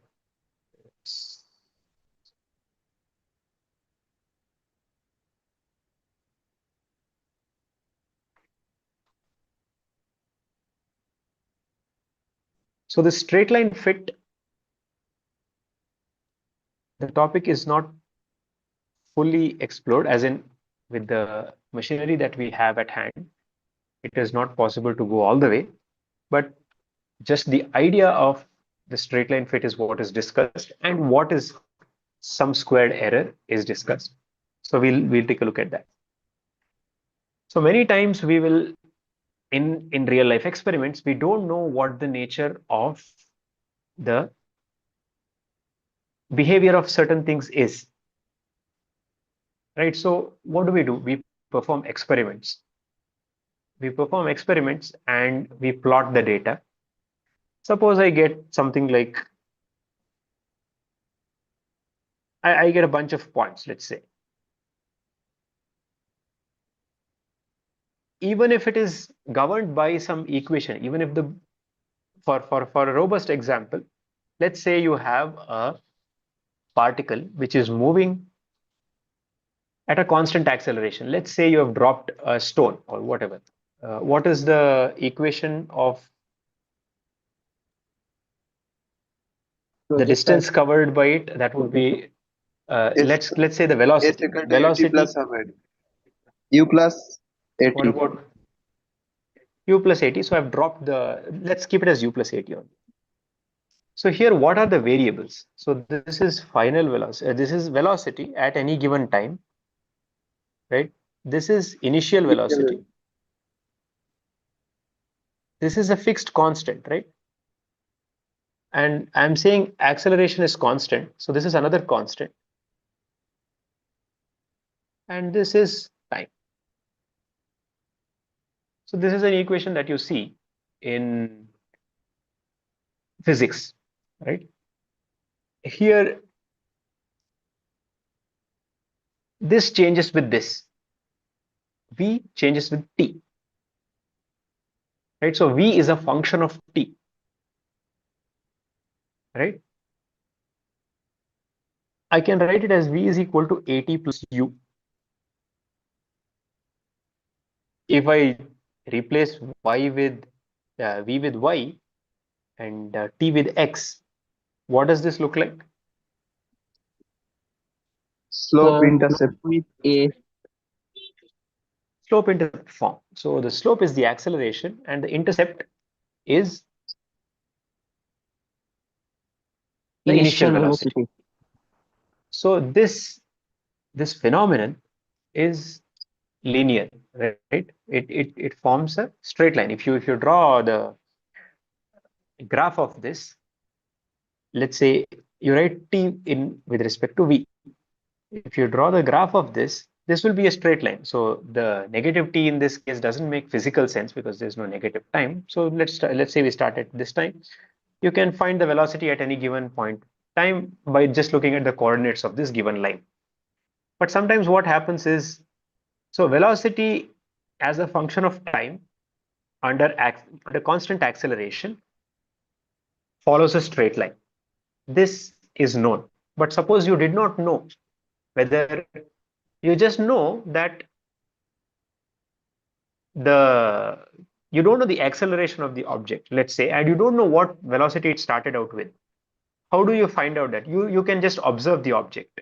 Then you will observe it at different times and then note down the observations. And due to whatever errors that we have, and this is ideal behavior, right? So constant acceleration, due to measuring errors or some errors in the environment itself, there will be minute changes. So you will see that not all of these lie on a straight line.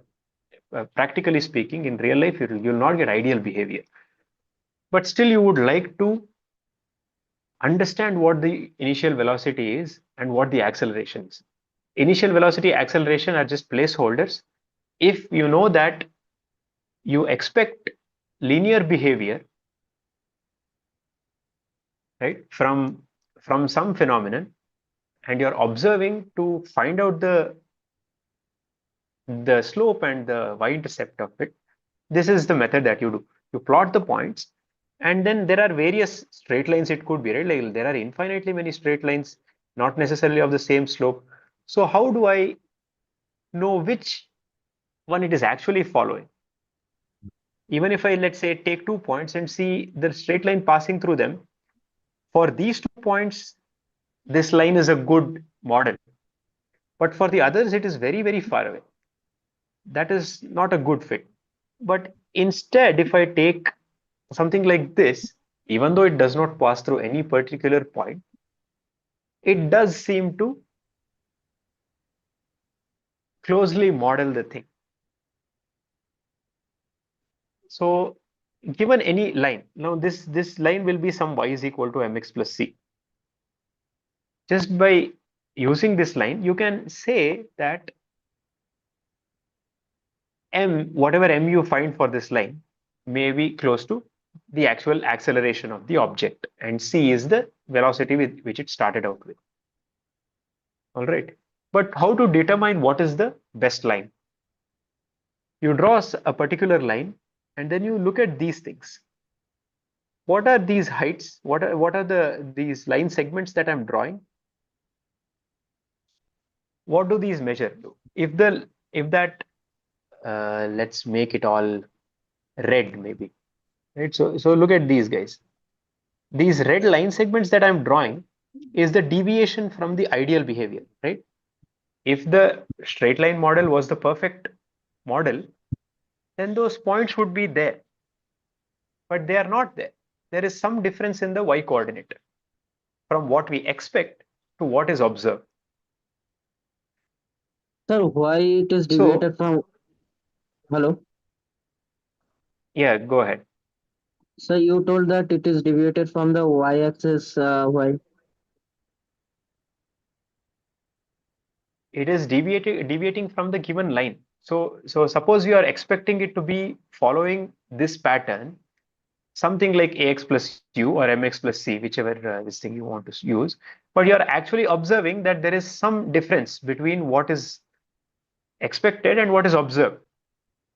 The points that I've drawn are what are observed. The line that I've drawn is what is expected.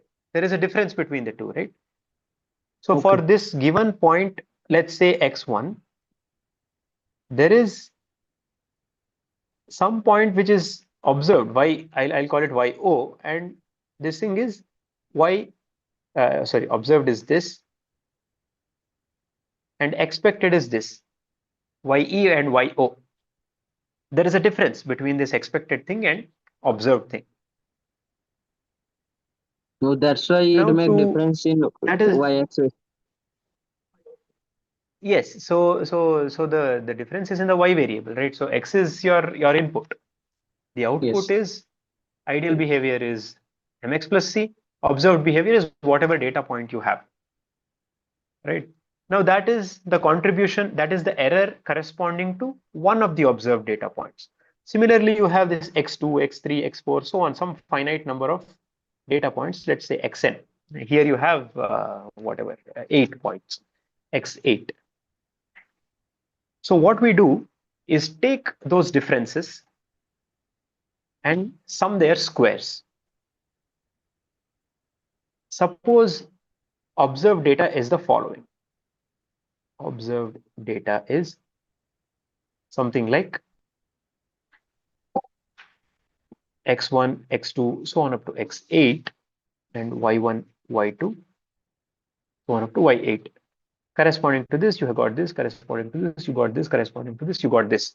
And you would like to check how much it is far from the line y is equal to mx plus c. This is reference line or expected line. Now take this x1 guy first. What you actually observed was y1, but what you expected was mx1 plus c, isn't it? So this is the difference. This is the error. So we square it because you don't want positive and negative to cancel with each other. And then we do it for each observed data point and put them all together. You compute the errors, square them, and sum them. That is the total error. Now this was for some specifically chosen reference line, y is equal to mx plus c. Why did I choose y is equal to mx plus c? I could have chosen something else, some other mx plus some other c. So the optimization question is that for which choice of m and c will the error be minimum? This is a question that you don't need to worry about right now because this is not what you're dealing with. For now, what is important is just this term summation of yi minus mxi plus c the whole square, and that is called the sum squared error. Self-explanatory nomenclature.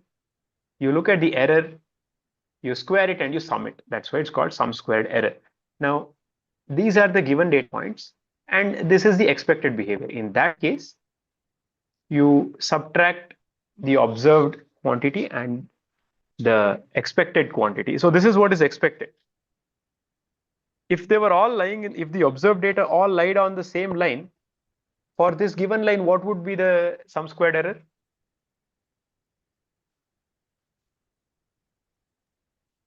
Zero. Could you repeat the question? So suppose I actually observe that the data is on a straight line. Yes. And I take that line and then I compute the sum squared error with respect to that line. Error will be zero. What would be? Yeah, individually errors will be zero, right? So expected and this thing will coincide. So when I subtract them, it will all be zero. I square them, sum them, everything, it will be zero only. But if there is some deviation, it will become non-zero. And you want to find the line for which this SSE is smallest. How to find that line is not part of the syllabus for now. But this is just using this formula, you can see how to compute the error. Is that okay? Yes, sir. Yes, sir. All right. So then 2 more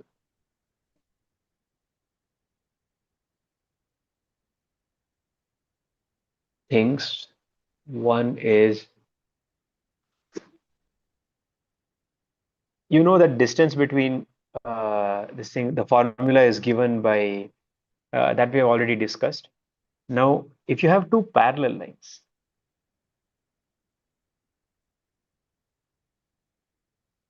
right? Let's assume that it is parallel.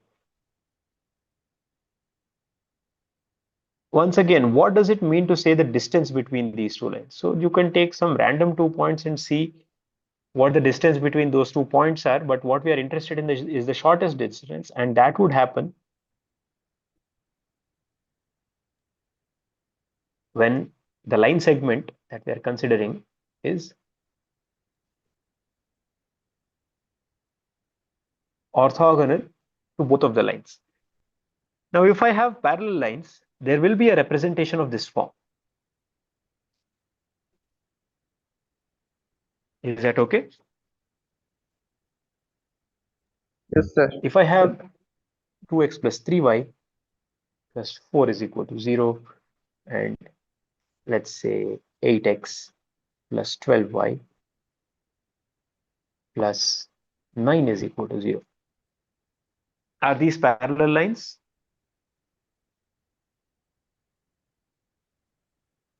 Yes, sir. So the Yes, slope sir, of this these are line parallel. M1 is 2 by 3 minus, I think, Ratio is same. M2 is minus 8 by 12, which is also minus 2 by 3.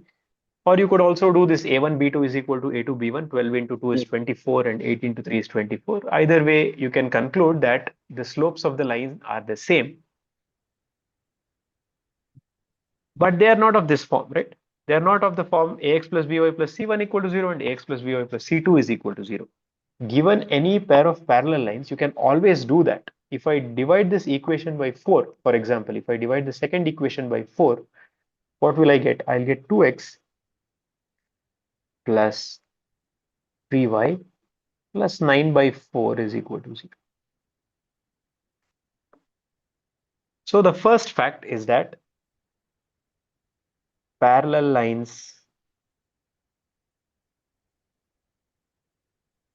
can be given equations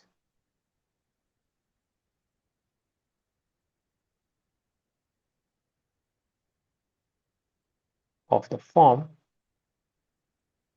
ax plus by plus c1 is equal to 0 and ax plus by plus c2 is equal to 0. So why am I saying this is that when we talk about distance between parallel lines, this becomes important.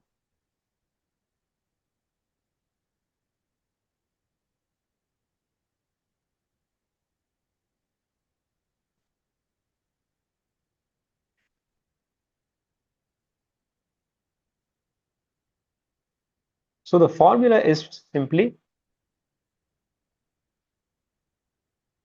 this. But if I don't have it in this form, I can have different things, right? Like I can do 4 minus 9.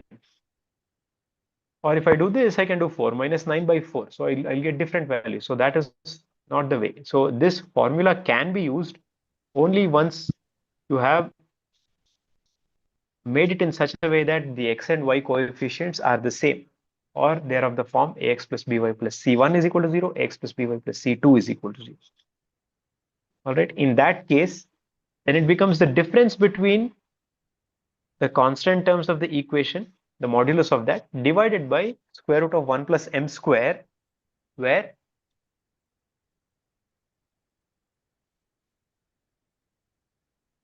well, here you would not do 1 plus m square probably.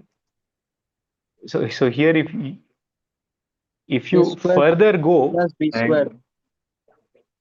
Yeah, a square plus b square is the general one. Okay, let me write the general one first.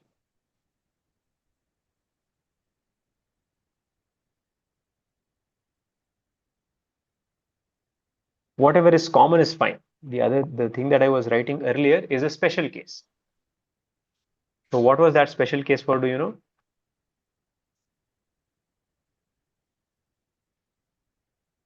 If I divide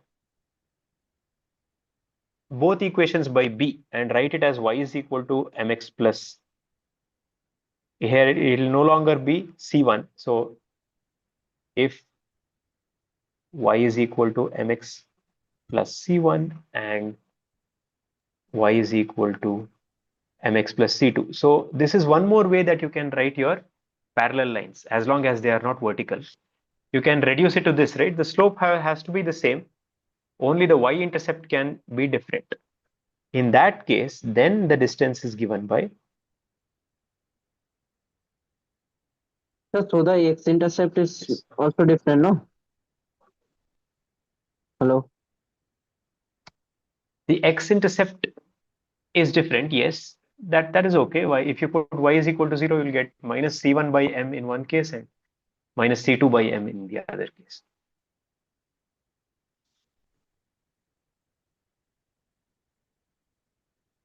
So this is the formula for, this is what you have to remember. This is just if it is in that particular form, not as important as this one. All right. So that's one more thing. I'll just put this in a box. The other thing is, I'll just do an example for this, finding Excuse me, sir. equation. Just let me finish this equation of line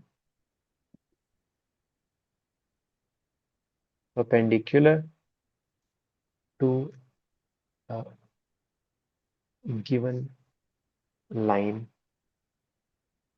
and through given point.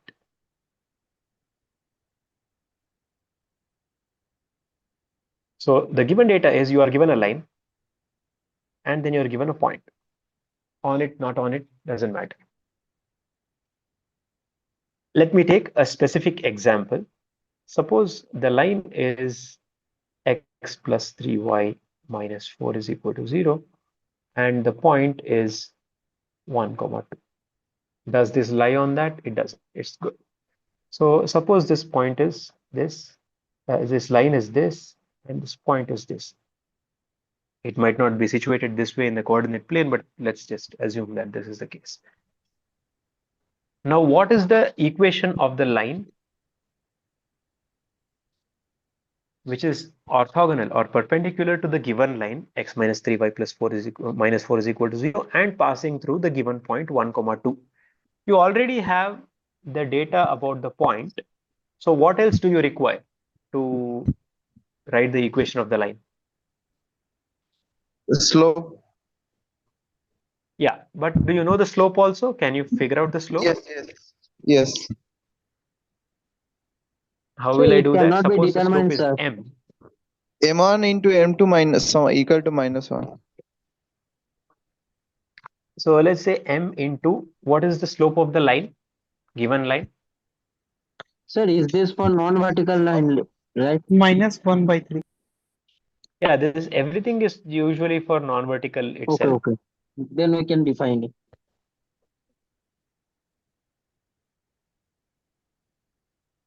So m will be 3, right? Now I Yes. have the slope, I have the point. I can determine the equation, right? Yes, sir. I will not go ahead with the computation. That I trust you to do. And this is where we'll stop and now we'll take doubts. Hello, sir. Yeah. So I attached the 2.8, the question number 4 in chat section, Oh, you a screenshot. just one moment then.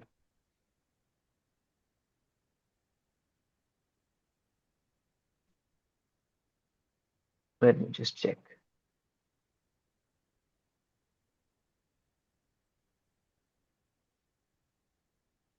Which one is it?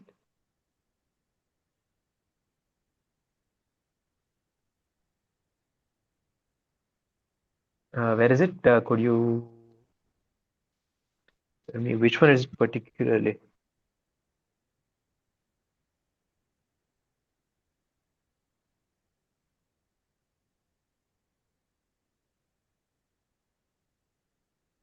Hello? Where is it in chat?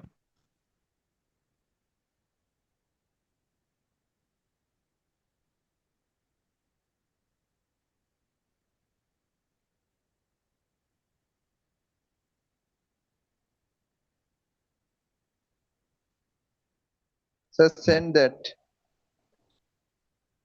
Can you see? Yeah, it's just Hello, uploading, sir. I think, yet.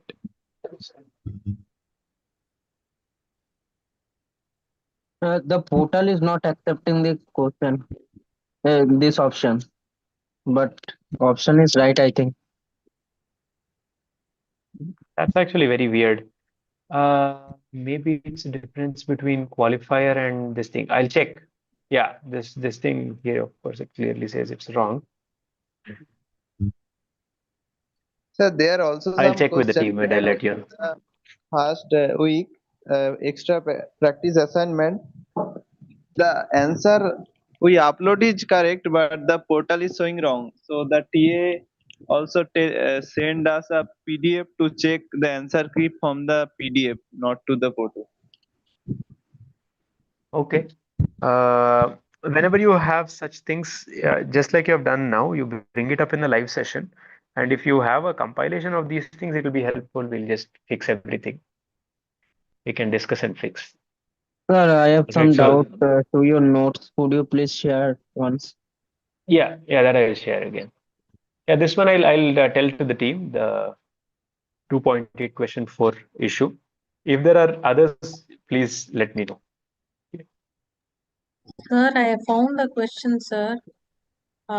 Practice week 2 practice fifth question, sir. Practice assignment, is it? Yes, sir.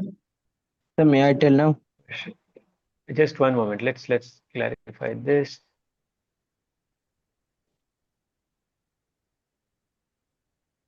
Hello. Just one moment. There's Okay, a okay. doubt about. Okay.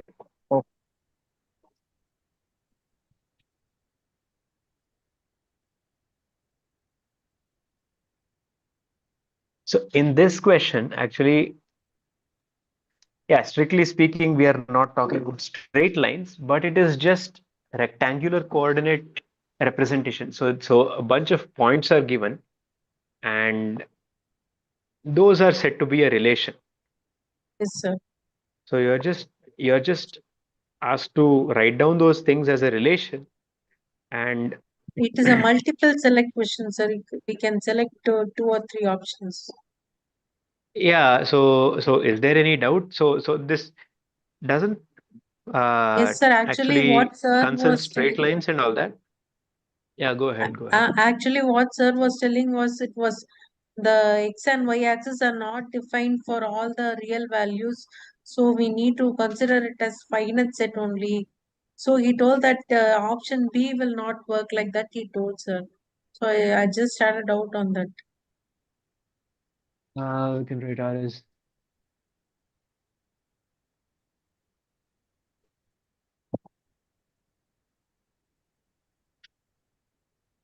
Because he said that it is defined only for finite points and not for infinite points. So we cannot take x and y yes. axis like that, he told.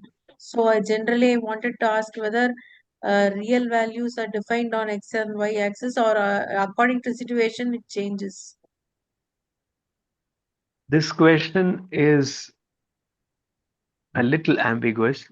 What is this set X and what is this set Y? The capital X and capital Y. That is not very clear. We'll try to clarify this. Okay, sir. So as I read it, I think where X is the set of all values on the X axis. So what is set of all values? Is it all real values or all the marked values? This is not clear to me. So this is not a well formulated question. I'll also ask to clarify this. But in the exam, you will not have such confusions. So questions will not such ambiguous wording. Don't worry about that. Okay, sir. Thank you, sir. Hello, sir. Yes. Yeah. Sir, I think there was one more doubt before that, or was it you who was asking Sir, it's I was me. earlier? saying that you can you convey the problem with portal, because week 1 extra practice assignment there are also some problem in question. The answer is showing wrong. So if you have a compilation of that, if you can send it over to one of us, one of the instructors or one of the TAs, that would be helpful. We'll take a look at it. How can I send? So In a session, you can come and at the end you can just list them out, or you can send a document to our email address I don't know your email. So you can just use sanidhi@study.iitm.ac.in. It's on I'll the write that in the portal. chat. It's on the portal also, I think. Yeah.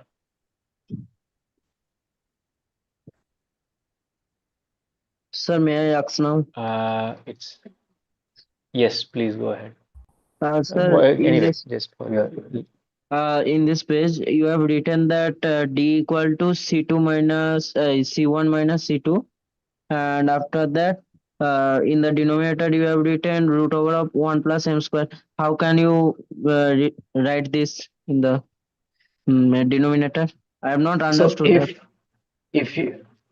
if you have the line in this form, specifically in y is equal to mx1 plus mx plus c1 and y is equal to mx plus c2, if you have reduced it to this form, then you can write it, because if you rearrange it, what is this? This is just mx minus y plus c1 is equal to 0, right?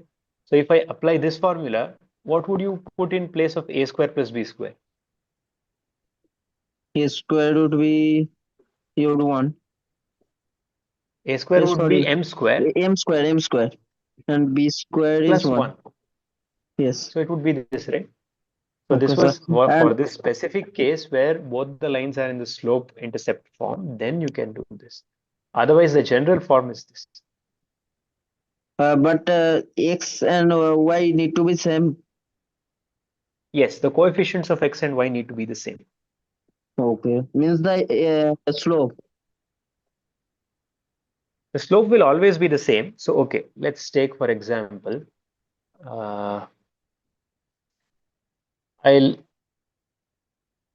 let's keep it very simple. 2x plus 2y plus 2 is equal to 0, and x plus y plus 2 is equal to 0. What is the distance between these two parallel lines? Can I just do c1 minus c2? Or here distance is equal to 2 minus It would 2 be 0. It would be 0. But are these lines the same? If two parallel lines have 0 distance, that means they are the same, right? Are they the same? Yes. No.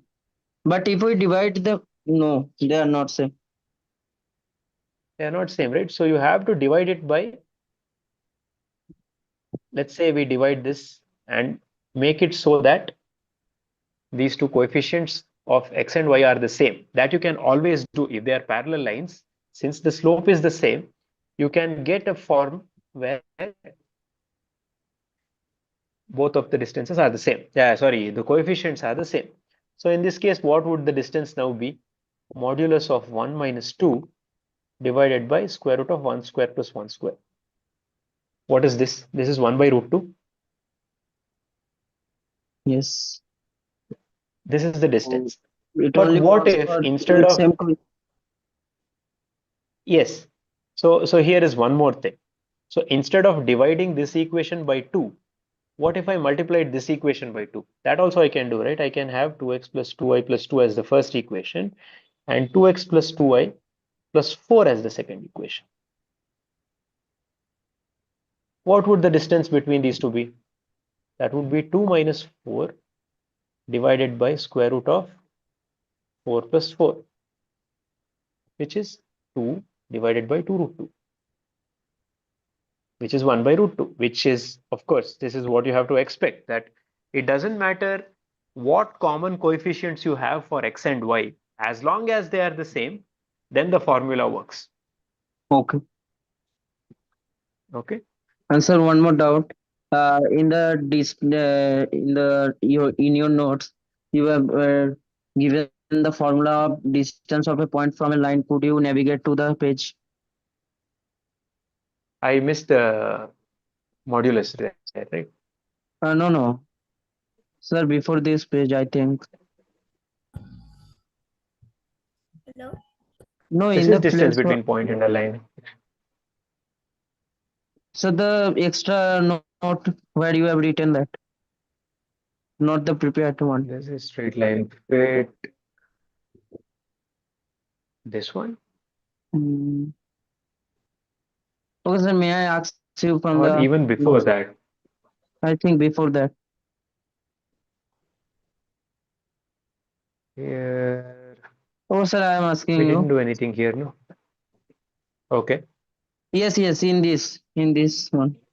Here you have written ax plus c equal to 0, so which implies that x equal to minus c by a. How can you do Okay. this?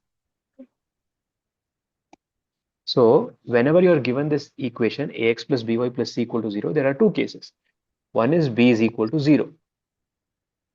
Case 2 is b is not equal to 0. Okay. I'm saying that this actually represents a straight line in both cases.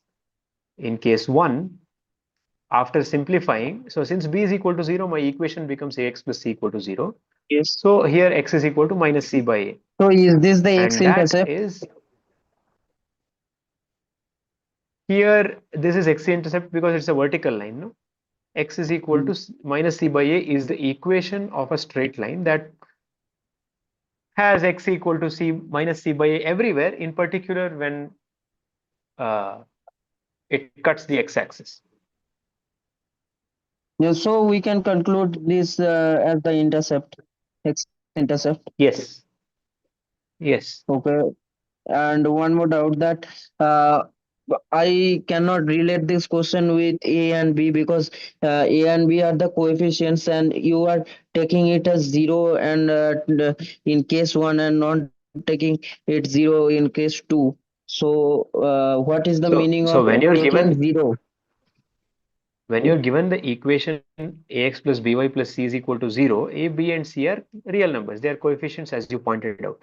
But it might as well be x plus 4 equal to 0, right? Yes. So in the second case, ideally I want to convert it to a form that we already know. But in this, when I'm doing this, I'm dividing by b. If b was 0, I could not do that. So I have to consider it as a separate case. That's why I just said if b is equal to 0, it is a vertical line. If b is not equal to 0, it is still, according to the slope-intercept form, a straight line with slope equal to this and y-intercept equal to this. So when you are telling that b is equal to 0, then y-axis has no coefficient. So will it means that the point is on x-axis? It means that it's a vertical line. So look at this equation, x plus 4 is equal to Could you 0. draw a graph and understand? So, okay, look at this, x plus 4 is equal to 0. What is it's representing? X equal to 4. The line is passing from x equal to 4. X equal to minus 4. So when yes. you draw the graph, let me draw the graph closer to where I'm writing it. So when you draw the graph, it will look x is equal to, let's say this is the point minus 4. It will be this line. What does this line have as a property? That each Parallel point on the line y-axis. has x is equal to minus 4. So any point on this is minus 4 comma y. Yes. So this is the equation of a straight line. For now, that is all I need. You can describe the straight line. But in this case also, it is a straight line. If b is not equal to 0, I can convert it into a form where I know that it is a straight line. So I'm saying irrespective of what the values of a, b, and c are, as long as both a and b are not 0, it will be a straight line. Okay. So in this case, you are taking two cases because of to find the x and y intercept respectively, no? Ideally, I want to convert it into the form y is equal to mx plus c. No, right? you took the So first if case, that's why I am telling. Okay, that may be a little bit out of order, but I want to prove that this is an equation of a straight line. How do I say that? I can say that if I can convert this to the form y is equal to mx plus c. But here the coefficient of y is b. So if I want to write it as y is equal to something, I have to divide by b. I have to do a by b, x plus y plus c by b is equal to 0. And then I can move y over here or the other terms over here and establish that this is of this form. But there is a problem over here that dividing by b might not always be possible. That's why we take this as the first case, rule out that, and then do this.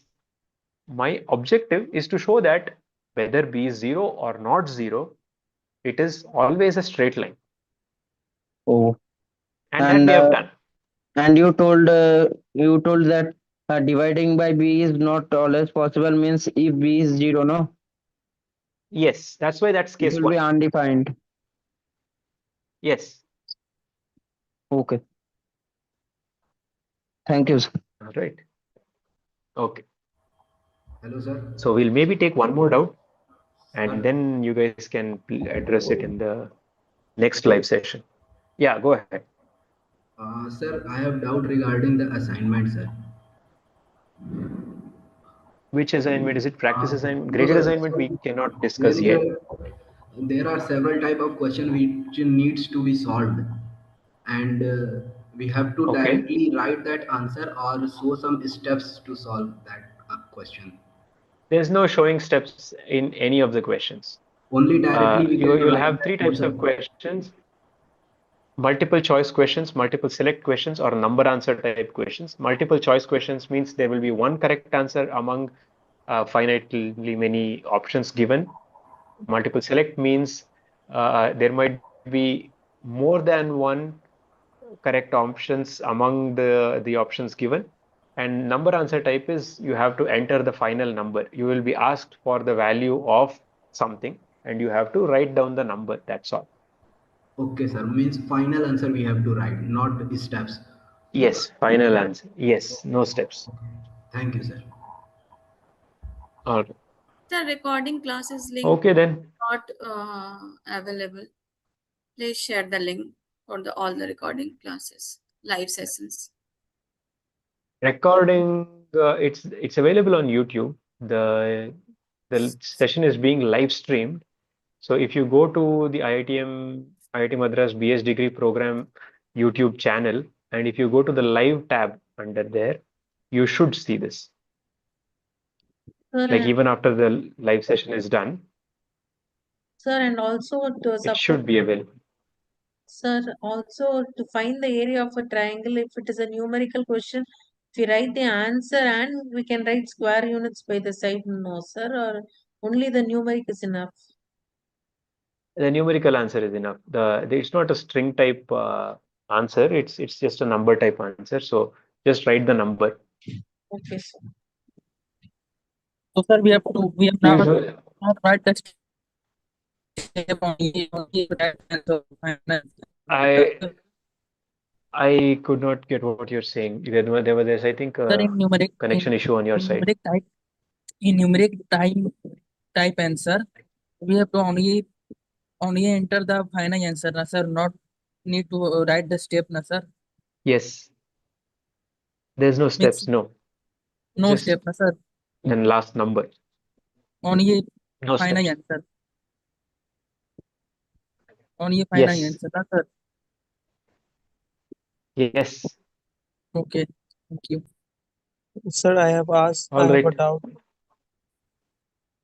Yeah, go ahead. Maybe we'll take Yes. one. Okay.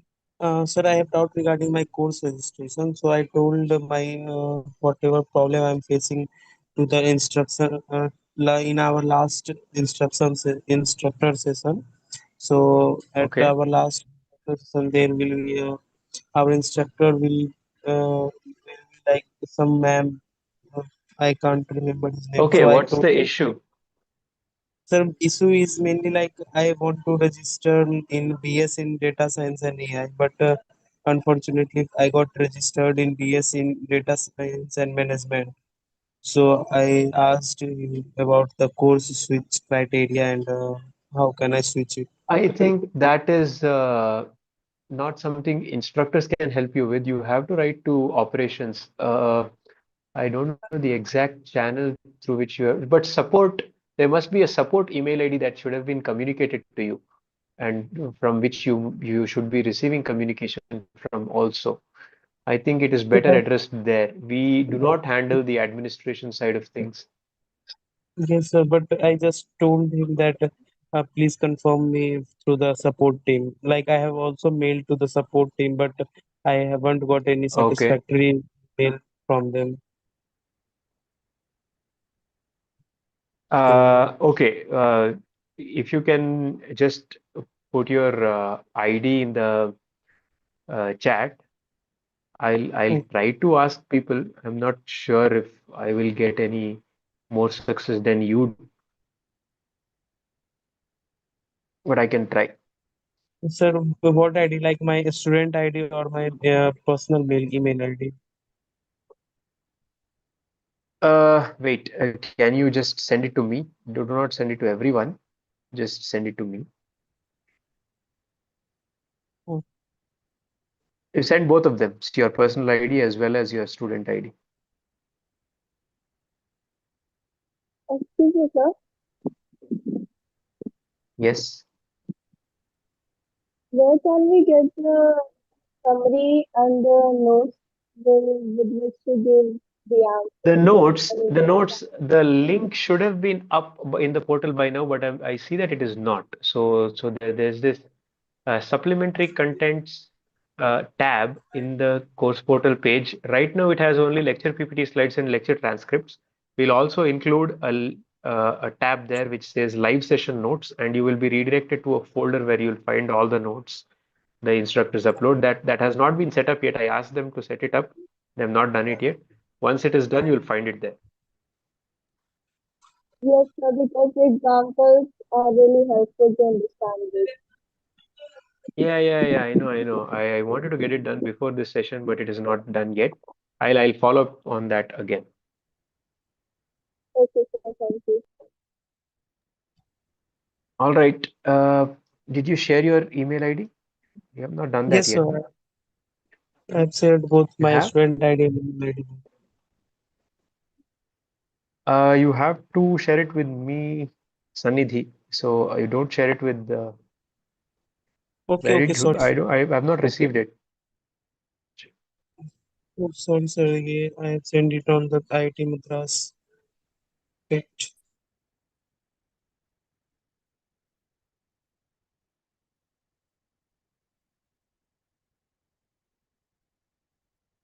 Hello, sir. Sir. Yes. Sir, when we will solve the practice assignment 2.2? In Solve with Us session, I think you can take it up. In next session, sir. Yes, that's on Tuesday, I think. And if there is any TA session before that, you can ask them then also. Okay, sir, but there is no TA session schedule, so I think on 30 Okay, June maybe the there TA is a sessions math are session. done. On 30th So then June it there is, I is a think, session, just instructor instructor session. session, right? Yeah, you can discuss it there. Okay, sir. Okay, sir. I have sent my student email ID and both my personal. Okay, I'll try to get it settled, but I'm not sure. Let's see. So your query is primarily about switching the stream, right? From you wanted to do BS in data science and AI, but BS in data unfortunately, science, but But you mistakenly registered for the other thing, no? Yes, sir. Okay, I'll try to get it resolved. So maybe in the next session, whoever is taking the next session, you bring it up there because I won't be taking live sessions for some time now. If I find any resolution, I'll pass it over to the instructor who's handling the next sessions, but maybe bring it up with Vishal or Abhilasha. Okay, yes, sir. In our last session, there will have lots of more. I remember. Okay. Okay, sir. All right. Okay then. Thanks for your time, everyone. Bye bye.